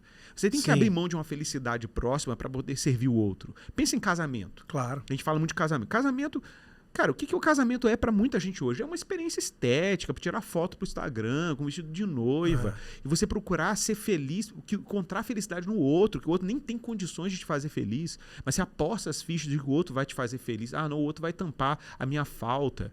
E exigir do outro uma coisa que o outro não pode dar. Sim. Então, a gente já entra todo errado, né? Tem um filósofo que não é cristão, Alan de Botton, se eu não me esqueço o nome dele, e ele não é cristão, ele fala de ética, filosofia e moral. Tem um texto antigo dele, que eu sempre cito em casamentos, que se chama Você Casará com a Pessoa Errada. Sim. Tem uma tradução em português desse artigo, inclusive. Acho que foi o Estadão que traduziu. Ele foi publicado originalmente no The Washington Post. E aí ele fala, literalmente, ele fala assim, o casamento não é o lugar para você ser feliz. Perfeito. Ele fala assim. Que é uma coisa mais cristã que isso. Cara, é sensacional. Ele fala assim, o casamento não foi feito para você ser feliz. Ele fala assim, mas você não vai casar para você ser feliz. Mas certamente, ele fala assim, ele fala, mas o casamento foi feito para te fazer uma pessoa adulta. O melhor lugar para você ser adulto. Ele fala assim. E ele conta, por exemplo, que o que muita gente procura no casamento? Você teve uma experiência afetiva ali, uma coisa gostosa, que você encontrou alguém e tal. Aí você quer engarrafar aquela experiência. Ele usa essa expressão. Você quer engarrafar essa experiência, você quer eternizar aquela experiência. Você fala, com casamento talvez eu faça isso. Mas ele, não. Casamento, ele fala assim, casamento é um lugar de sacrifício. Isso. Então, o que você tem que fazer? Qual o cálculo que você tem que fazer? Sacrifício por sacrifício, você vai ter no casamento. Se você quiser abraçar o casamento para ele ser o que ele é. Lugar para ser adulto. Melhor lugar para você ser adulto. Aí ele fala, então já que você vai se sacrificar, calcule assim, qual é a pessoa com que mais vale a pena eu me sacrificar? Esse é o cálculo que você tem que fazer. Sim. É para essa pessoa? Porque esquece, você não tem como não se sacrificar no casamento. Eu cheguei a essa conclusão lendo um outro autor que chama Stanley Hauerwas, que ele fala um raciocínio parecido. Ele fala assim, existe uma crença atual de que você se casa bem quando encontra uma pessoa certa, mas você nunca acha a pessoa certa, porque o casamento, sendo que ele muda você e também revela quem você é. Então, o casamento, a maneira que Deus planejou, é você aprender a amar a pessoa errada que ele permitiu você casar. O Alan de Botton, inclusive, fala isso. Ele fala assim, porque se você casasse com uma pessoa que era igual a você, um casamento narcisista, né? Exatamente. Você causa um espelho, né? Imagem. Exatamente. Ele fala, não, tem que ser com a pessoa errada. É isso mas voltando aqui um pouquinho para a questão da pedagogia de Jesus, você falou de 3 aspectos, que é a doxologia, redentivos, objetivos. Mas aí a gente vai olhar para Jesus ensinando no dia a dia e você percebe que o melhor professor de todos escolheu uma forma específica de comunicar valores. Exatamente. Eu identifico 7 formas. Assim, não dá para falar de todas aqui, porque eu tenho que desenvolver. Mas vou falar de algumas que considero são importantes. Né? Então, por exemplo, para começar, o discipulado de Jesus é fundamentalmente relacional. Relacional em qual sentido? Eu até falo isso nos cursos que eu dou sobre a pedagogia de Jesus, que é uma pedagogia mimética. Né? Mimesis, para quem não sabe, é imitação. Sim. Né? Então Jesus ele constrói uma relação com seus discípulos que não é meramente um professor e aqui uma sala de aula, né? É uma relação porque ele se conecta com seus discípulos, ele anda com seus discípulos e ele faz coisas e fica pedindo os discípulos para observarem. Sim. Né? Então tem uma base relacional muito forte, então é uma pedagogia fundamentalmente relacional. Então pensa em educação de filhos. Né? Pais que às vezes colocam seus filhos dentro de uma escola comodamente, chegam em casa, a relação com os filhos existe um sub-relacionamento, baixo engajamento, pouco envolvimento, né, com os filhos. Você não pastoreia, que a gente fala, pastorear o coração da criança, ou seja, você não tem a capacidade de escutar as demandas, ou escuta ativa com os filhos, né? Então, aí entra o legalismo, né? Falou errado, pronto, acabou. Não quer saber de onde veio, o que essa informação afeta o coração. Exato. Você vê uma música que você não gosta, ao invés de você se preocupar, de onde surgiu essa música? O que você pensa sobre essa música? Qual amiguinho que te ensinou? O que você pensa desse amigo? Perfeito. Não, você bloqueia, fala assim, não pode essa música aqui, blasfêmia! Perfeito, né? Perfeito. Então, isso é relacional. Essa capacidade de... Cara, eu costumo dizer assim, meu filho... Eu tenho uma relação com meu filho e com a minha filha, mas meu filho está numa fase de adolescência, né? Que eu acho que isso é mais necessário ainda. Assim, a gente é... Sim, eu sou amigo do meu filho. Sim. A gente é amigo. Amigo mesmo, de curtir as mesmas coisas, gostar de música igual. Tem coisas que ele é muito ele, obviamente, ele tem uma personalidade, né? Deus está construindo isso nele. Mas a gente tem muitas coisas em comuns e eu costumo dizer assim, meu filho ele não gosta de esporte quase nenhum. Ele gosta de assistir esporte, não gosta de jogar. Mas se tem uma atividade física que ele gosta é a musculação. Então ele faz questão de ir comigo para academia. Mas eu vejo nitidamente que ele vai comigo para academia pelo prazer de estar comigo e eu estar com ele. As conversas que a gente tem no caminho, as conversas que a gente tem voltando, eu tá ali com ele, isso aí, filho, levanta o ferro assim, levanta assim. Então essa coisa que a gente tem de interação filho e pai, né, é muito forte. Mas eu percebo nitidamente que isso tem equipado meu filho. Ele chegando na adolescência, assim, eu brinco que ele, filho, você tem que ter uma adolescência consciente. Eu falo assim, eu bato muito nisso, né? Consciente. Então você sabe que existe um monte de coisa que você vai errar. Mas se você tá comigo aqui, a gente tá junto. Entendeu? Então, o que eu vou fazer? Relação. Jesus usa essa expressão, acho que em João ele fala assim, não vos chamamos mais servos, mas vos chamamos amigos, porque tudo que o Pai me revelou, eu revelei a vós. Exatamente. Eu vejo assim, tem um equilíbrio aí, tem pai que quer ser amigão do filho. Isso, que é outra perde coisa. Autoridade. É outra coisa. Mas eu gosto da ideia, você estava falando de objetivos, eu gosto da ideia assim, nós estamos criando nossos filhos para ser nossos amigos. Isso. O Aristóteles chega a falar assim, amizade plena só existe com pessoas que têm o mesmo patamar de maturidade. Você tem que ter um plano de contato para a amizade desenvolver. Exato. Eu até digo mais, eu digo assim, que o meu trabalho como pai é formar um pai, né? Sim. Perfeito. É formar um pai. Tipo assim, que tipo de pai que eu quero formar? Eu não tô formando um filho, entendeu? Eu tô formando um pai.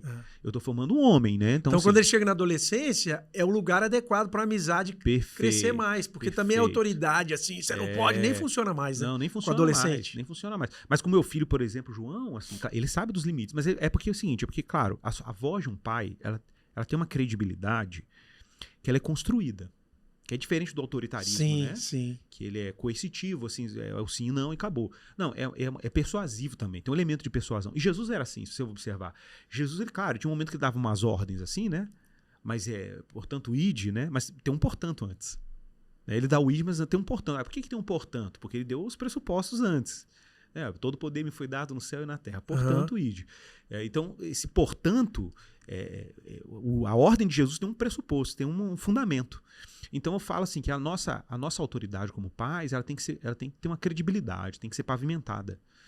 E essa credibilidade é construída na relação com os filhos, né? O filho te observa o tempo inteiro, a gente sabe disso, é evidente.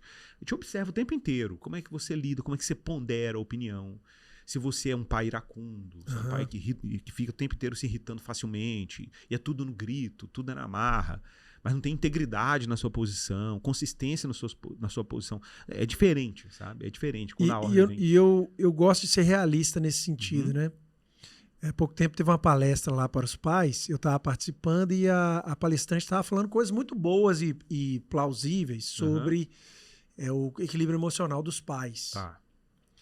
Mas eu percebi que a fala dela, embora seja um ideal a ser buscado, ela também ela acabava depositando sobre os pais uma pressão de perfeição que a gente também não existe. Então, quando você fala assim a questão do iracundo, eu falo, o iracundo é uma pessoa que se ira facilmente e está toda hora irado. Exatamente. Mas é difícil a gente pensar também nessa figura do pai que está sempre assim. Não. Então, você entende o que eu estou dizendo? Perfeito. Eu costumo dizer o seguinte, que o pai tem que ser exemplo, inclusive na maneira como ele admite o seu pecado. Perfeito. A sua vulnerabilidade. Perfeito. Ele tem que ser exemplar nesse sentido. Então, tipo assim, ele não é exemplar, não quer dizer... É porque a gente confunde ser um exemplar com perfeccionismo, né? Com perfeição moral. Então, perfeccionismo moral, tem um nome para isso. Não, é diferente. Tipo assim, o pai é alguém que, quando erra, você tem que ser exemplar até em admitir a sua falha. Fala, filho, sabe aquele dia que papai fez aquilo? Não foi legal. Eu errei. E você sabe, né, meu filho? Eu já fiz isso algumas vezes com meu filho, né? Você sabe, né, filho? A gente sabe que papai peca, viu? Tô te mostrando aqui que papai peca. Mas o papai precisa da graça de Deus tanto quanto você. Mas eu tenho que admitir que eu errei. Eu não posso fazer mais isso. Então, meu filho, me perdoe. Sabe, aquele dia não foi o comportamento adequado e tal. Então, isso também é exemplar. Então, porque a gente acha que exemplar é só assim, exemplar, só fazer o tempo perfeição perfeito. moral. Não é. Exemplar, inclusive, na hora de admitir que você também errou. Né? Porque eu também quero ensinar para meu filho que a gente tem um Deus compassivo, né? E tem um acolhe a mar nossa dentro, que você estava vulnerabilidade. falando do mar, tem um mar dentro de nós também. Perfeito, Que precisa assim, estruturas que fazem parte da nossa formação, limites Exato, criacionais que a gente exato. recebeu lá de trás. Exatamente. Que o meu pai foi melhor que o meu avô e agora eu estou tentando ser melhor que o meu pai. Né? Exato, perfeito, mano. Eu até brinco assim, né? Que pais educam inevitavelmente. Perfeito. Né? Ou eles vão ensinar você a ser o que você tem que ser neles, a partir do exemplo deles, ou evitar o que eles foram. Eu tive um amigo que o pai foi alcoólatra e a postura dele em relação à bebida era uma coisa assim tão exemplar e adequada e equilibrada. Exato. E muito por uma reação ao mau Aí, exemplo que ele teve em casa. Perfeito. Lembrei disso agora. Assim, né? Meu pai não era cristão, né? Minha mãe era cristã. Muito cristã, minha mãe. Minha mãe tá viva, graças a Deus. Meu pai já faleceu. Meu pai não ia pra igreja nem nada. E meu pai tinha um comportamento ético em relação à minha mãe, assim, a lealdade no casamento e tudo, que era muito vulnerável, muito falha, cheio de problemas. Uhum. Cara, é engraçado, isso criou uma série de dispositivos em mim, assim, meu olhar sobre a minha esposa, o olhar pra mulher, é um olhar de muito respeito, assim, de muita dignidade, mas foi construído, foi uma virtude que foi construída. Mas por que isso? Isso veio de onde? Isso veio de uma rejeição, assim, por causa da forma como meu pai tratava a mulher, em geral. Mas formou uma virtude, né? Olha que coisa curiosa, por isso que eu falo que pai educa. Uhum. Né? Claro que pode acontecer de deseducar, pode acontecer de deseducar, né? Você pode o teu pai pode te influenciar para você, sei lá, gerar um vício. Sim. Né? Que pode produzir a gente sabe que também tem esses casos, é evidente. Mas eu costumo dizer que é o seguinte, dependendo de como Deus constrói a sua jornada, de como você responde a isso, cara, você pode produzir uma reação. Uma reação com um traço de caráter que não é legal. E você fala assim, cara, eu vou lutar para não ser isso. Porque isso é uma coisa que não foi legal. Então, não quero ser esse tipo de pessoa nesse traço, né? Mas, enfim, de qualquer forma, a gente como pai, a gente precisa recuperar isso. Assim, a minha credibilidade como pai, a minha autoridade como pai, vem de um caminho pavimentado, assim, né? Então, o pai é assim. De novo, não é perfeição. De novo, até como você admite a sua vulnerabilidade, é exemplar. Isso dá credibilidade. E gera vínculo, né? Com certeza. Quando você está vulnerável, é um lugar de conexão com o filho, certeza. ao contrário do que muitos pensam. E outra, eu tenho certeza que você que é pai que está ouvindo a gente aí e tudo, o seu filho já espera do pai algum tipo de afirmação de poder. Uhum. Ele sabe que em algum momento você pode fazer uso desse recurso, puxar a espada e falar, aqui, ó, quem tem a espada sou eu, né? Ele sabe, já espera. Agora, o que é surpreendente? Não é o pai que puxa a espada sempre. Surpreendente é o pai que renuncia à espada. Sim. Renuncia à espada porque ele quer chegar ao coração de um filho. E isso te dá mais crédito do que exercer o poder de forma imediata. É exercer a misericórdia. A gente tem o exemplo do próprio Jesus, que era o Todo-Poderoso, se esvaziou, assumiu a forma de servo, fez o que fez. E ele fez isso porque ele tinha poder. Exatamente, a ironia é essa, né? Que igual Paulo fala, né? Deus como é que é? Paulo usa essa linguagem, né? Que que o poder de Deus está na sua fraqueza, né? Deus se fez fraco e ele só conquistou o que ele conquistou se fazendo fraco porque ele tinha poder de verdade. Uhum. Então, o poder de verdade em Cristo se fez presente, não porque ele demonstrou poder visível. Podia vir com a legião de anjos, né? Aliás, a força, seja na voz, ou seja nas expressões físicas, se ela é usada de forma incontrolada, ela até banaliza o poder. Banaliza o poder. Você perde poder quando você faz isso, né? Perfeito, exatamente isso. Você perde a credibilidade. Então, acho que esse é o exercício, sabe? Que a gente tem que aprender. É o líder servidor, né? O Keller falava que Jesus é o modelo de líder, porque o líder servidor, né? Ele é o líder que serve. Então, para servir, você tem que renunciar a alguma coisa. Então, o seu filho sabe que você tem poder. Você está numa posição de poder. Mas como é que você faz? Como é que você gerencia isso, né? Você gerencia isso servindo, se sacrificando.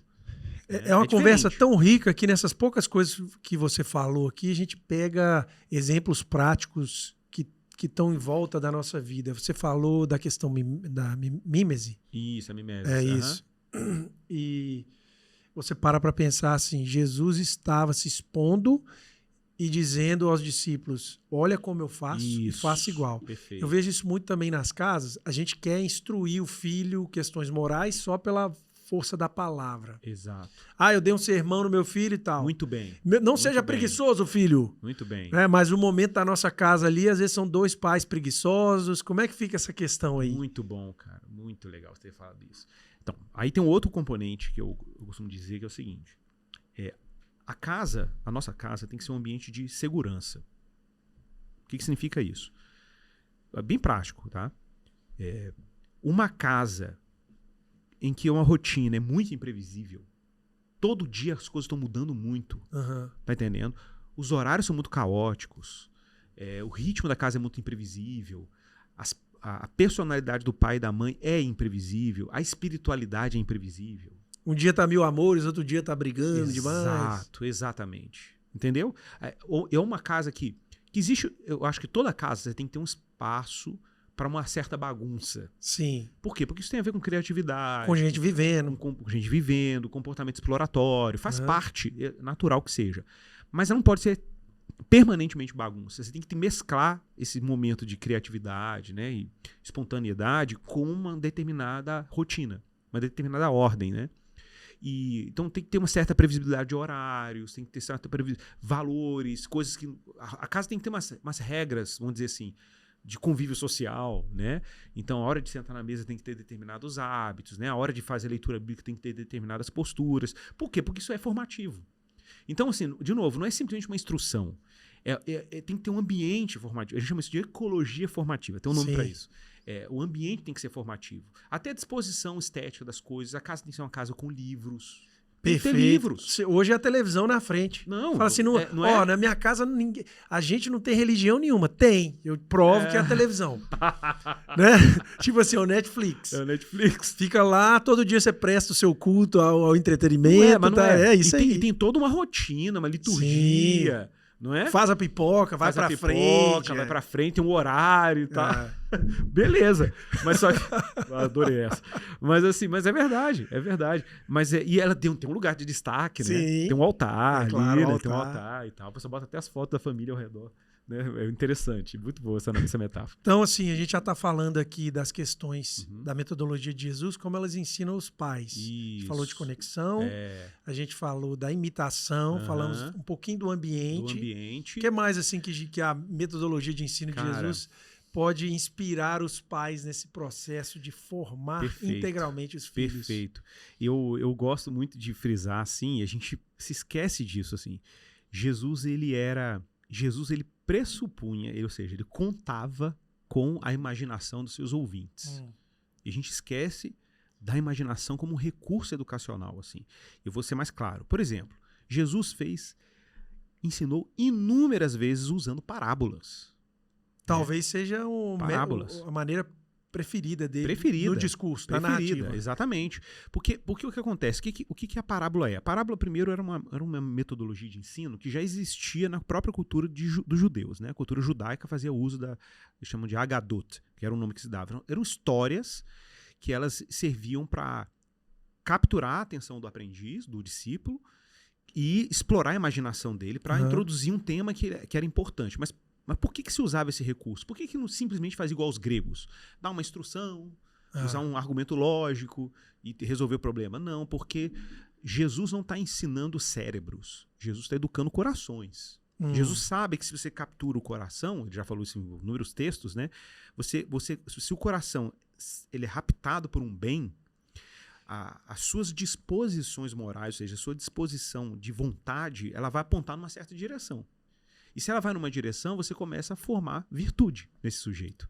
Inclusive o provérbio, sobre todas as coisas que deve guardar, guarda o coração, exatamente. Pois de lá, inclusive provém as fontes da vida. Perfeito. Minha dissertação de mestrado foi sobre o livro de provérbios, a pedagogia do livro de provérbios. Olha só. No meu livro, A Escola do Messias, uma parte do livro, inclusive, é baseada na minha dissertação de mestrado.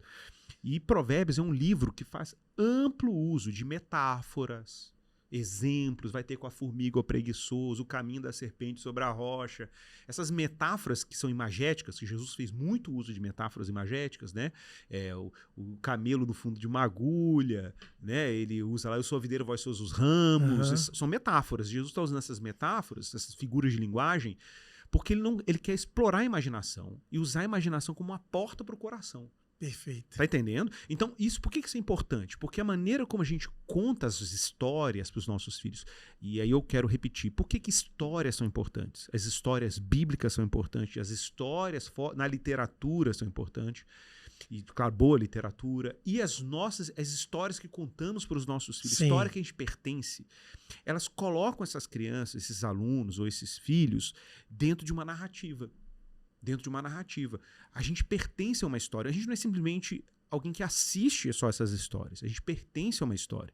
E quando o seu filho se vê dentro de uma narrativa, eu gosto muito de citar o exemplo por que eu gosto de histórias. A gente sempre fala do Tolkien, sempre fala das histórias do C.S. Lewis, sempre fala de Nárnia, mas também a gente tem que falar, eu gosto muito da história gente, eu esqueci agora o nome do Tom Sawyer, né? Eu gosto muito da história do Tom Sawyer. Meu filho começou, antes de ler o livro, a história do Tom Sawyer, ele assistiu o filme Tom Sawyer, tem um filme do Tom Sawyer da década de 30, eu acho, se não me engano, década de 40, em preto e branco, inclusive, acho que até colorido, mas é uma versão bem antiga, assim. Meu filho é apaixonado, porque aquela história, ela é uma história tem personagens, e esses personagens, eles viram como se fossem arquétipos, são personalidades que você pode explorar, são personagens cujas personalidades você pode explorar. Então, por exemplo, tem uma figura lá do meio-irmão do Tom Sawyer, né? Porque ele é um filho, ele está sendo criado pela tia. Sim. Então o primo dele, que é meio-irmão assim dele, ele é um religioso, ele é um fariseu.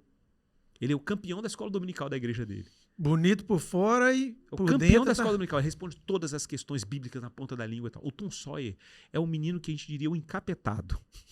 Ele é terrível, cara. Ele é terrível. Ele prega peça em todo mundo, e ele é espoleta, ele apronta todas, só que ele vira o herói da história. Mas não é porque ele é assim mal, não é porque ele é o picareta, não. Ele se torna o herói da história porque, de repente, emerge uma virtude nele de sacrifício, de empenho, que ninguém esperava. Uhum. E o menino que era o religioso, todo comportadinho, um menino bom da escola dominical, ele era um hipócrita. Ele era altivo. Mas esse menino, que era o menino da rua, indisciplinado, no primeiro momento parecia um indisciplinado, ele emerge em características dele que são maravilhosas, porque ele tem uma capacidade de perdoar, ele tem uma capacidade de tolerar, ele tem uma capacidade, inclusive, de se sacrificar pelo outro. Ele não era compreendido. É o apóstolo Pedro, né? Exato. É o apóstolo Paulo. Perfeito. São os personagens os das improváveis. Escrituras que são os improváveis. Os improváveis. E aí, por que isso é importante? Porque, claro, numa família cristã, em que a gente tem valores, a gente tem... claro, a gente valoriza muitas coisas que são importantes, a gente aprecia a ética, aprecia a disciplina, a leitura bíblica regular, o estudo regular. A gente tem que tomar muito cuidado para a gente não produzir fariseus. Tem que tomar esse cuidado. E aí que eu entro com um componente. Eu falo assim, meu filho, tem que tomar muito cuidado para você não ser o fulano de tal. Aí eu cito o personagem. E aquela imagem já abre um hiperlink na cabeça dele, né? Mano. Exato. Eu acho que a parábola ela tem essa força. Essa imaginação. É o poder imaginativo. E isso é muito mais do que simplesmente dar uma instrução verbal, entendeu? É muito mais poderoso, assim. E as forças que militam contra o bem da família, elas entendem isso muito bem, porque elas investem muito em histórias, imagens. Elas ofertam narrativas. E muitas vezes a gente querendo formar os nossos filhos sem dar ele, você até usa esse termo, né? A disciplina da imaginação. Perfeito. Você usa esse termo, não é? Uso. Se você não permite isso a eles... Exatamente. E aí é toda uma questão ambiental da casa. Exatamente. O livro tem que estar Eu chamo isso de curadoria da imaginação. Sim. Né? A gente tem que oferecer uma curadoria. Então, tipo assim, curadoria de estímulos, eu falo também que a gente tem que fazer isso. Curadoria de estímulos. Que é o que? Você tem que gerenciar isso. Então, quais são os livros que eu quero que estejam disponíveis no meu filho? Quais são os filmes que eu quero que ele assista? Eu quero que ele assista, porque são importantes em termos imaginativos, né? Então, tem que ter uma curadoria. O pai tem que ter uma curadoria. Porque existe uma concorrência, uma competição de gente oferecendo narrativas e histórias que vão justamente na contramão daquilo que eu quero formar. E raptura o coração, capta o coração. Eles não estão de brincadeira, não. Não. Esse é um território caríssimo, a gente tem que estar muito atento a isso. E aí essas coisas vão sendo cumulativas, né? Porque se você tem uma conexão afetiva, você captura o coração do filho. Isso. Se você cria um ambiente, você captura o coração do filho. Se você Exatamente. tem narrativas, histórias, Perfeito. momentos de diálogo, de mesa, Perfeito. vai capturando o coração. Então, no final das contas, a gente também é resultadista na nossa educação. A gente fala assim, ó, se eu fizer A, B, C, D, Tá resolvido. Exatamente. Parece que Jesus, talvez parece não, né? Com certeza, ouvindo o que você está dizendo aí, parece que ele corporifica o ensinamento da Bíblia de Deuteronômio, de você acordar, levantar. Deuteronômio 6:4, o Shema. Ele colocou isso em prática na metodologia dele, né? Total. E perfeito você ter falado isso, porque assim, no meu projeto de livro, a Pedagogia do Messias, que é a continuação dessa obra... Vai sair quando, hein? Só Deus sabe. Mas eu acho que ano que vem sai. Tô caminhando bem.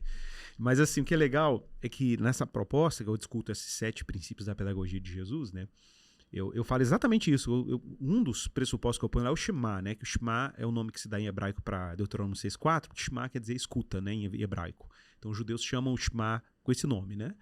E é lá, o que você vê na estrutura do Shema? Você tem 3 estruturas. Você tem uma informação sobre Deus, um conhecimento de Deus. Deus é um. Ouve Israel, o Senhor nosso Deus é um. Aí depois você tem uma resposta afetiva a que Deus é um. Então, qual é a resposta afetiva? Amarás o Senhor teu Deus de todo o teu coração, tua alma e todo o teu poder. E depois você tem uma pedagogia. Uma pedagogia. Legal, não é legal? Fantástico. Tem uma pedagogia. Então você... entendi. Então, eu nunca tinha visto por esse viés, mas é muito claro isso. Você tem um conhecimento de Deus, você tem uma resposta afetiva a quem Deus é, e depois você tem uma pedagogia.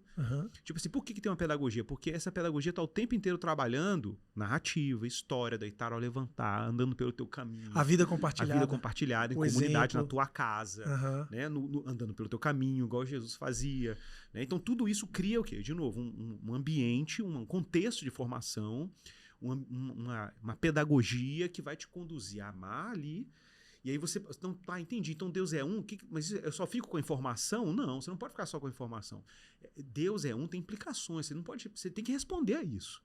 Como é que você ama? Se Deus é um, isso significa que ele é absoluto, ele é total. Um Deus total exige um amor total. Não é? Um Deus total exige um amor total. Entendi. Então, como eu posso amar Deus totalmente? Não basta dar instruções intelectuais. Eu tenho que criar um ambiente que os ritmos vivem essa realidade. Né? A maneira como a gente convive expressa essa realidade. É um reino. É um reino. O Agostinho vai falar, né? Acho que tem conexão com o que você está desenvolvendo, que é a ideia da cidade de Deus, cidade dos homens. Perfeito, mano. Exatamente. É como se fosse uma embaixada ali, né? Uma embaixada, que é um microcosmo daquele país dentro de outro país, né? E ali, quem que governa essa casa? É o reino, né? Quem que governa essa casa? E eu queria fechar falando de um outro componente, seria um 7, mas vou falar de um aqui, que eu acho muito legal também na pedagogia de Jesus, que parece meio óbvio, que é a pedagogia do diálogo. Mas é bem específico aqui. Não sei quantos já perceberam isso, mas eu já identifiquei algumas... Só para vocês terem uma ideia, viu, gente? Jesus como mestre. Existem 53 ocorrências no Novo Testamento em que Jesus é chamado de rabi ou mestre. Ou mestre, né? Juntando os dois, são 50 e tantas ocorrências. 53, para ser preciso, assim. Eu tenho todas as referências anotadas. Assim, no meu livro tem a nota de rodapé com todas elas. Com todas as 50 e tantas ocorrências. Porque isso é um tema caro no Novo Testamento. Eu sei que, claro, Jesus é Cristo, Messias, é Deus, etc.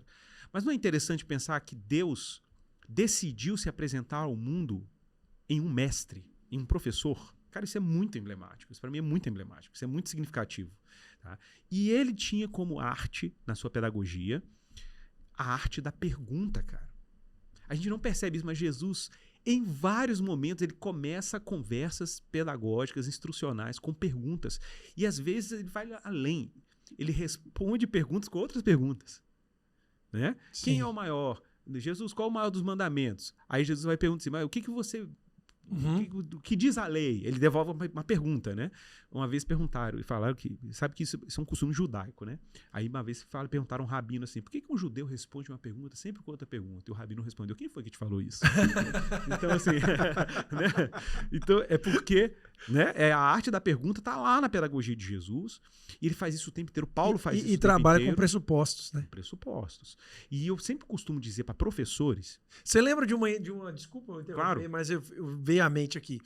Tem uma hora que Jesus fala assim, eu respondo, falando com os fariseus, eu respondo para vocês se vocês me disserem exatamente quem João Batista era. Exatamente, não é isso aí? Perfeito. Aí ele fala assim, a gente não pode responder, porque se a gente falar que a gente não aceitava eles, o pessoal aqui vai vir para cima da gente. Exatamente. Ou seja, Jesus foi no pressuposto. Vocês estão fazendo uma pergunta para mim com o pressuposto errado. Perfeito. Então ele fala assim no final, Então não vou responder para você. Eles falam assim, então, nós não sabemos. Ele fala assim, então também eu não vou responder.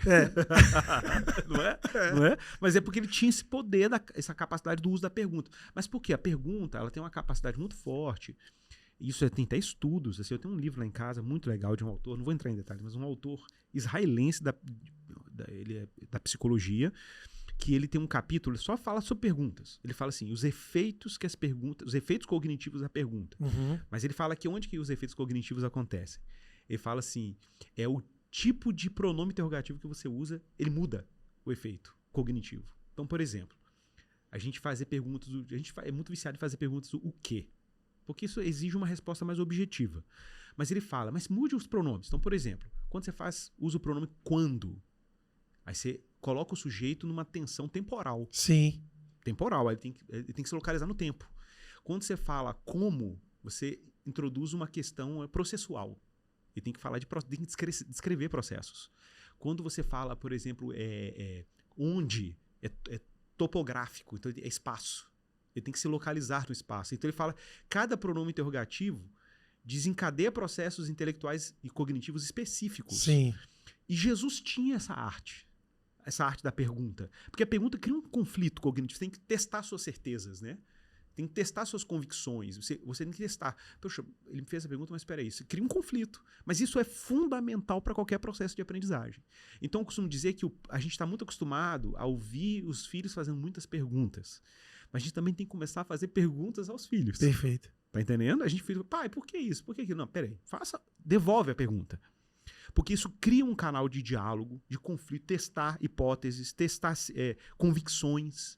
Então a gente tem que também levar esse problema de volta. Não é simplesmente ouvir a pergunta, também fazer as perguntas. Né? Eu acho que isso é fundamental para a educação dos nossos filhos. Porque cria também a possibilidade da escuta. Aí é o diálogo.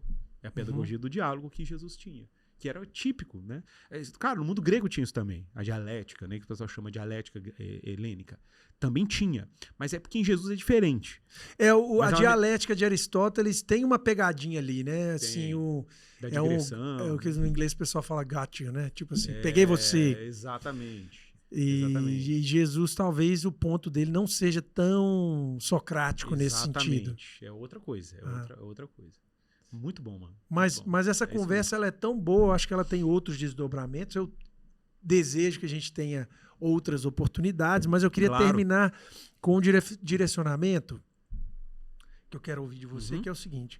Muitas vezes a questão da educação integral, ela também é resistida por muitos porque parece que é uma desculpa para não ter excelência. Isso.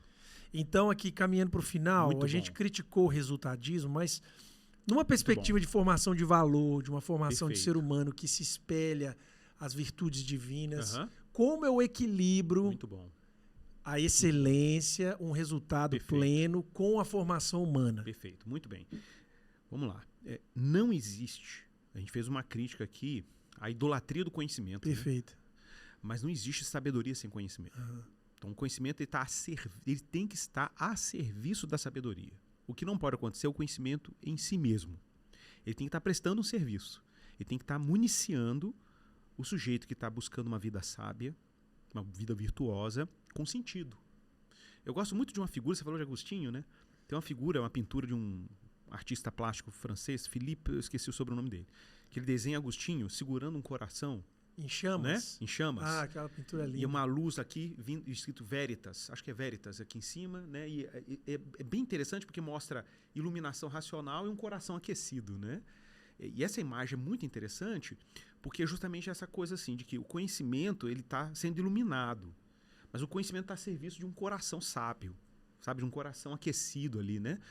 Porque a gente não pode desintegrar isso. Então, assim, por isso que no meu livro, um livro sobre conhecimento, esse livro que é sobre vida intelectual, mas eu falo assim, que o modo como cristãos, historicamente, lidam com conhecimento não é igual a modernidade lida com conhecimento. A modernidade é saber é poder. Então, eu conheço para mudar o mundo, para fazer alguma coisa, para ter progresso. Isso, para customizar. Não é? Você sabe que eu lembro do presente do bruxo, do C.S. Lewis, que ele fala na Abolição do Homem, ele fala do presente do bruxo. Né? O que é o presente do bruxo? Ele fala assim, porque ele é medievalista, ele estuda Idade Média, aí ele fala assim, você acha que é acidente que junto com a ciência moderna há um renascimento da alquimia, sim, da magia. Rituais ocultos nos sótãos da Inglaterra. O pessoal falando de matemática, de mundo completamente hermético por causa das leis naturais, mas lá dentro os caras estão indo para ritual. Por quê? Tinha muito. Por quê? Porque as duas... O que tem de comum entre o nascimento da ciência moderna, tá, nesse sentido, e a magia? Por que elas nascem juntas na mesma época? Ele até fala assim, é engano você achar que na Alta Idade Média as pessoas mexiam com magia dentro do Sacro Império Romano. Não existia isso.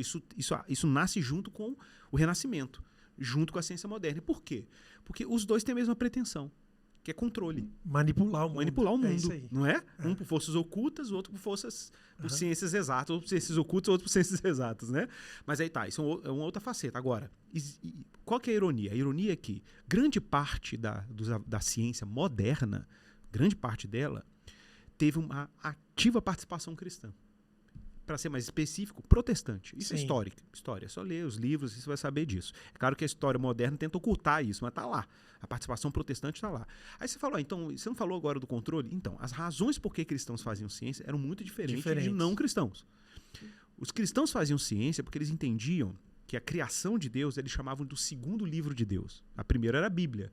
E o segundo livro era a natureza, a criação. Então, eles olhavam para o mundo de Deus como uma forma de glorificar a Deus. Fazer ciência para a glória de Deus. Eram outros pressupostos. Sim. Né? Pressupostos. Descortinar a verdade que Deus criou. Isso. Conhecer mais o Criador a partir da análise da obra. Exatamente. E aí você tinha, né, esse sentido, essa incursão no mundo dele como cientista. E, claro, o que o cientista produzia, aí o cristão que estava aqui no campo das engenharias, das ciências aplicadas, né, e tudo, ele fazia uso disso para o bem do próximo e a glória de Deus. Então, tem um modo cristão de circular nesse mundo. Então, assim, eu acho que a excelência acadêmica, que você levantou, a excelência acadêmica, ela tem super sentido para um cristão. E tem um super sentido para qualquer pessoa que queira o bem do próximo e que queira, de alguma maneira, encarar essa excelência com outro fim. Que não seja apenas a autorrealização. A gente já falou sobre isso bastante aqui, né? Então, existe uma maneira de você olhar para a ciência de forma estética, de ver beleza, né? Que é a questão da glória e doxologia, né? Sim. De apreciar o belo, apreciar o bem. Tem um livro maravilhoso, cara, de um presidente, não tem em português, do presidente, já foi, não é mais, mas foi presidente da Associação Americana de Matemática, o Francis Su, que inclusive é cristão, mas esse livro dele ele não fala de cristianismo, é um livro de matemática. O livro chama Mathematics for the Human Flourishing. Matemática para o florescimento humano. Cara, é um livro belíssimo, porque eu me apaixonei com a matemática, com esse livro, porque ele mostra como que a matemática tem beleza, bondade e verdade. Tem como você explorar beleza, bondade e verdade com matemática. E o livro, cada capítulo do livro, mano, olha que sensacional. É ele trocando cartas com um presidiário, ensinando matemática para um presidiário num presídio americano. Fantástico. Sensacional. E ele troca, o livro, cada capítulo começa com uma carta. Ele mandando a carta, falando pro cara, olha, por que a matemática vai te fazer... Ele ajudou um presidiário a se reabilitar ensinando matemática. E matemática profunda, matemática pura. Eles mandavam os desafios, algoritmos para ele resolver, cálculos geométricos. Olha, tenta resolver isso aqui. Aí ele mandava livros de presente de matemática para ele estudar. E o cara agradecendo, porque ele falou assim, cara, você está me ajudando a me reabilitar.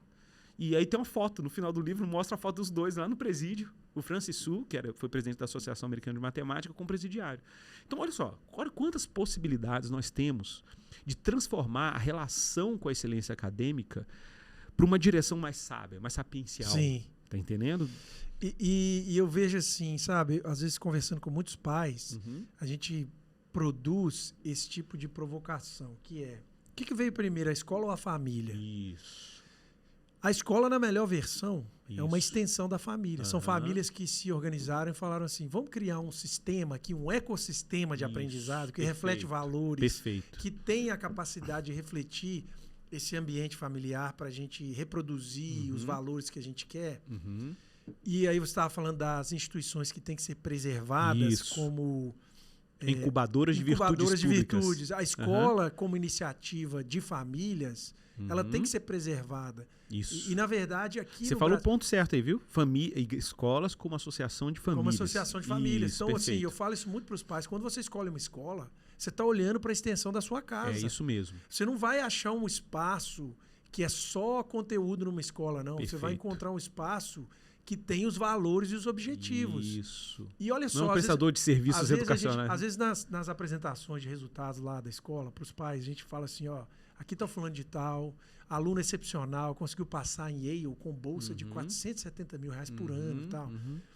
Aí a gente conta outras histórias para ajudar o pai a entender o seguinte, você falou lá no começo de forma brilhante, não tem essa vaga para todo mundo. E Yale é 4% para todo mundo. Isso. O seu filho perdeu o objetivo dele na Terra se ele não conseguir essa vaga? Não. Quer dizer, o seu filho foi criado em imagem e semelhança de Deus. É isso. Ele foi matriculado. Minha mãe gosta de falar isso. Ela fala assim, a família é a primeira escola que Deus matriculou o seu filho. Ele está aí por um propósito. O seu filho é imagem e semelhança de Deus. Ele não vai ele não vai cumprir o propósito dele se ele atingir a meta e o resultado do fulano de tal, da família do ciclano de tal. Exatamente, André. Deus não está olhando para o seu filho como alguém que tem que bater uma meta de rendimento para ele ter lugar no mundo. É isso mesmo. As limitações dele, a família que ele veio, as habilidades que ele tem são planejadas e desejadas por Deus para escrever uma bela história que expressa a face divina muito onde ele está. Muito bem. Eu acho que isso é libertador. As pessoas perdem Com essa beleza e essa profundidade nesse tipo de... que a gente falou muitas vezes aqui, o resultadismo. A gente começa a imprimir aos nossos filhos um tipo de trajetória que só vale a pena se ele conseguir o resultado X na faculdade X, que vai dar o status Y para a família. E a gente precisa resgatar a escola não como um lugar que bota todo mundo no molde e fala assim, você tem que conseguir esse resultado para você aparecer aqui, e voltar esse olhar para a validação do ser humano na sua melhor versão, que é o seguinte, dentro do que você recebeu, no oceano que você está, à luz dos objetivos que a família tem para você e que a escola tem para você como ser humano, qual que é o melhor que você pode fazer? Isso, exatamente. E aí eu queria te chamar assim, para refletir nesse momento final, como nós pais podemos construir esse diálogo humanizado em relação aos resultados. Desde a primeira notinha que vai chegando lá na educação infantil até a grande expectativa do Enem, passar na faculdade. O que você diria para os pais assim? Como eu posso abordar o meu filho para instigar a excelência acadêmica, mas muito não bem. invalidar ele como... Muito bem, muito bem. Eu falo isso para pais, né? Inclusive no ambiente da igreja, em ambientes de escola que eu vou, outros contextos. E eu sempre menciono assim, o nosso trabalho é criar as condições, tentar, né, ao máximo, criar as condições para que os nossos filhos tenham todas as competências e todas as habilidades necessárias para eles serem o que eles têm que ser. E quando eu falo ser o que eles têm que ser, eu acredito aqui muito na providência, acredito muito que Deus traça destino para as pessoas, né, missões, vocação, eu acredito em vocação. Então eu acho que eu tenho um amigo que ele trabalhou em favelas muitos anos, ele dizia assim, projetos sociais, né, cristão, e ele dizia assim, cara, uma coisa que para mim, eu vou te falar o meu conceito de justiça dentro de uma comunidade pobre. Ele dizia assim, o que é justiça? O que seria injustiça? O contrário, até para você entender a justiça. Ele fala assim, tem uma criança dentro de uma comunidade pobre que tem capacidades musicais extraordinárias e ele nunca vai ter acesso a uma formação musical. Uma criança dentro de uma comunidade que tem capacidades matemáticas sensacionais, ele nunca vai ter a oportunidade de desenvolver as habilidades matemáticas. Isso é injustiça. O que seria justiça? Você criar condições para que os sujeitos floresçam no que eles têm que florescer e dar todos os meios possíis. A justiça não está no resultado. Cara, mas... perfeito. Tá entendendo? Então, é você criar condições. Então, meu filho, por exemplo, eu vou oferecer o melhor que eu posso oferecer para ele em termos educacionais, mas amanhã, por alguma razão, meu filho pode decidir, pai, eu vou ser um fazendeiro, vou ter uma fazenda de criar banana, e não é muito grande, talvez mediana, mas eu quero estar lá com a minha esposa e meus filhos, honrando meus filhos para a glória de Deus e pronto. Não vai aparecer nas redes sociais, tá ok? Eu não vou ter um canal top no YouTube. Okay? Pode até ter, tem muito de fazenda aí. Pode, mas pode não. Mas a questão é que o que sabe a parábola dos talentos, Sim. né? É a parábola dos talentos. Um recebe dois. Mas o que você faz com aquilo? Você multiplica aquele bem no sentido de ser leal ao que Deus te deu. Eu gosto de comparar Pedro e Paulo, né? Tipo, o apóstolo Pedro e o apóstolo Paulo. O apóstolo Pedro e Paulo, você olhando para a nossa perspectiva de sucesso, Paulo teve muito mais sucesso. Escreveu um monte de epístola, viajou o mundo inteiro, pregou, sabia mais de um idioma. Pedro ele era um youtuber, né? Era um youtuber. E Pedro ficou ali dentro do apóstolo da circuncisão, né? Ele ficou ali provincial, um apóstolo provincial, né? Escreveu 3 cartinhas ali no final da Bíblia, provavelmente alguém escreveu para ele, a gente não sabe, né? Pode ser. A gente fala que escreveu assim para ele no sentido de escrever mesmo, porque tem gente até que fala que ele teve uma influência sobre o Evangelho de Marcos também, né? Tem, né? Uma narrativo, isso, né? Isso. Uma história oral. Então, o máximo que ele fez. Aí você fala assim, quem foi melhor? Os 2 foram bons. Porque cada um foi fiel à porção de talento que recebeu. Né? E era o tanto que ele podia circular, era o tanto que ele podia andar. Então, na perspectiva de Deus, não tem melhor ou pior nesse caso. Pior seria se Paulo fizesse o que Pedro fez. Concorda? Com as capacidades que ele tinha, com os dons que ele tinha. Ou querer a vida de Pedro e Pedro querer a vida de Paulo. E, não é isso? É o servo negligente, né? É o servo negligente. Então, assim, não. Deus te deu muito, meu irmão. Quem recebe muito, muita responsabilidade tem. Então, é isso que eu penso, assim, que tipo... A gente tem que pensar em criar ambientes e estimular os nossos filhos e discipulá-los e educá-los nesse sentido para eles florescerem proporcionalmente o que receberam. E nunca quem. Mas também não posso exigir do meu filho além. Né? Tá, o escopo de capacidade do meu filho vai... de repente você tem um filho que tem uma atipia que limita ele a fazer certas coisas que uma criança típica não... Né? Uma criança típica faria.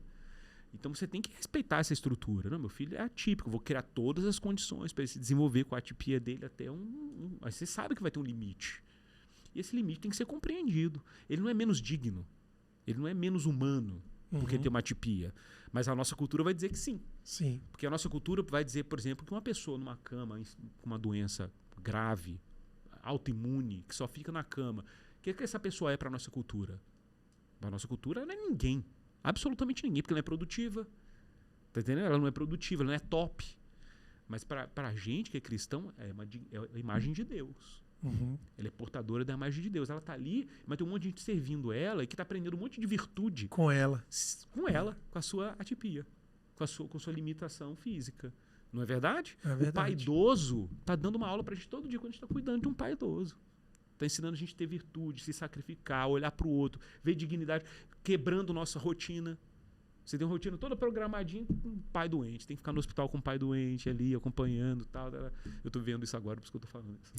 Né? Então, assim, a gente vive Mas isso. com certeza está sendo moldado e não tenho dúvida que forjado. tem um monte de coisa que está sendo formada na gente com aquilo ali. Né? Eu falo isso na minha igreja. Nossa igreja tem muitas crianças com atipias.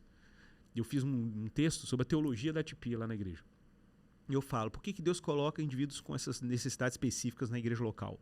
Para formar virtudes que não seriam formadas em um ambiente normal. Se elas não tivessem...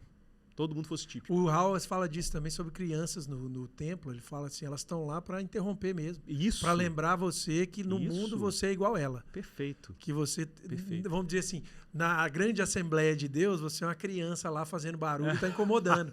Ele fala isso. Boa. Mas assim, é uma conversa muito rica. Eu queria muito te agradecer. Isso foi uma satisfação, André. Prazer enorme estar aqui. Tempo riquíssimo para nós. Tenho certeza que os pais gostaram muito das instruções, das provocações. Que sirvam, né? Não, e com certeza teremos outras oportunidades. Ficou faltando aí um tanto ainda de aspectos relacionados a Jesus. Quando seu livro sair, você já está convidado. A gente já vem fazer o lançamento aqui. Voltar, perfeito. Bom demais. Igor, fica com Deus. Quero dar também um grande abraço para você que nos acompanhou até agora. Que Deus abençoe vocês, que tenha sido um diálogo que tenha trago boas ideias. A gente sempre fica assim um pouco balançado com as coisas que a gente não tem feito da melhor forma. Ser pai e mãe é isso aí, né? É isso mesmo. É isso mesmo. Então, força para vocês aí nos ajustes e a gente se vê no nosso próximo episódio. Muito obrigado.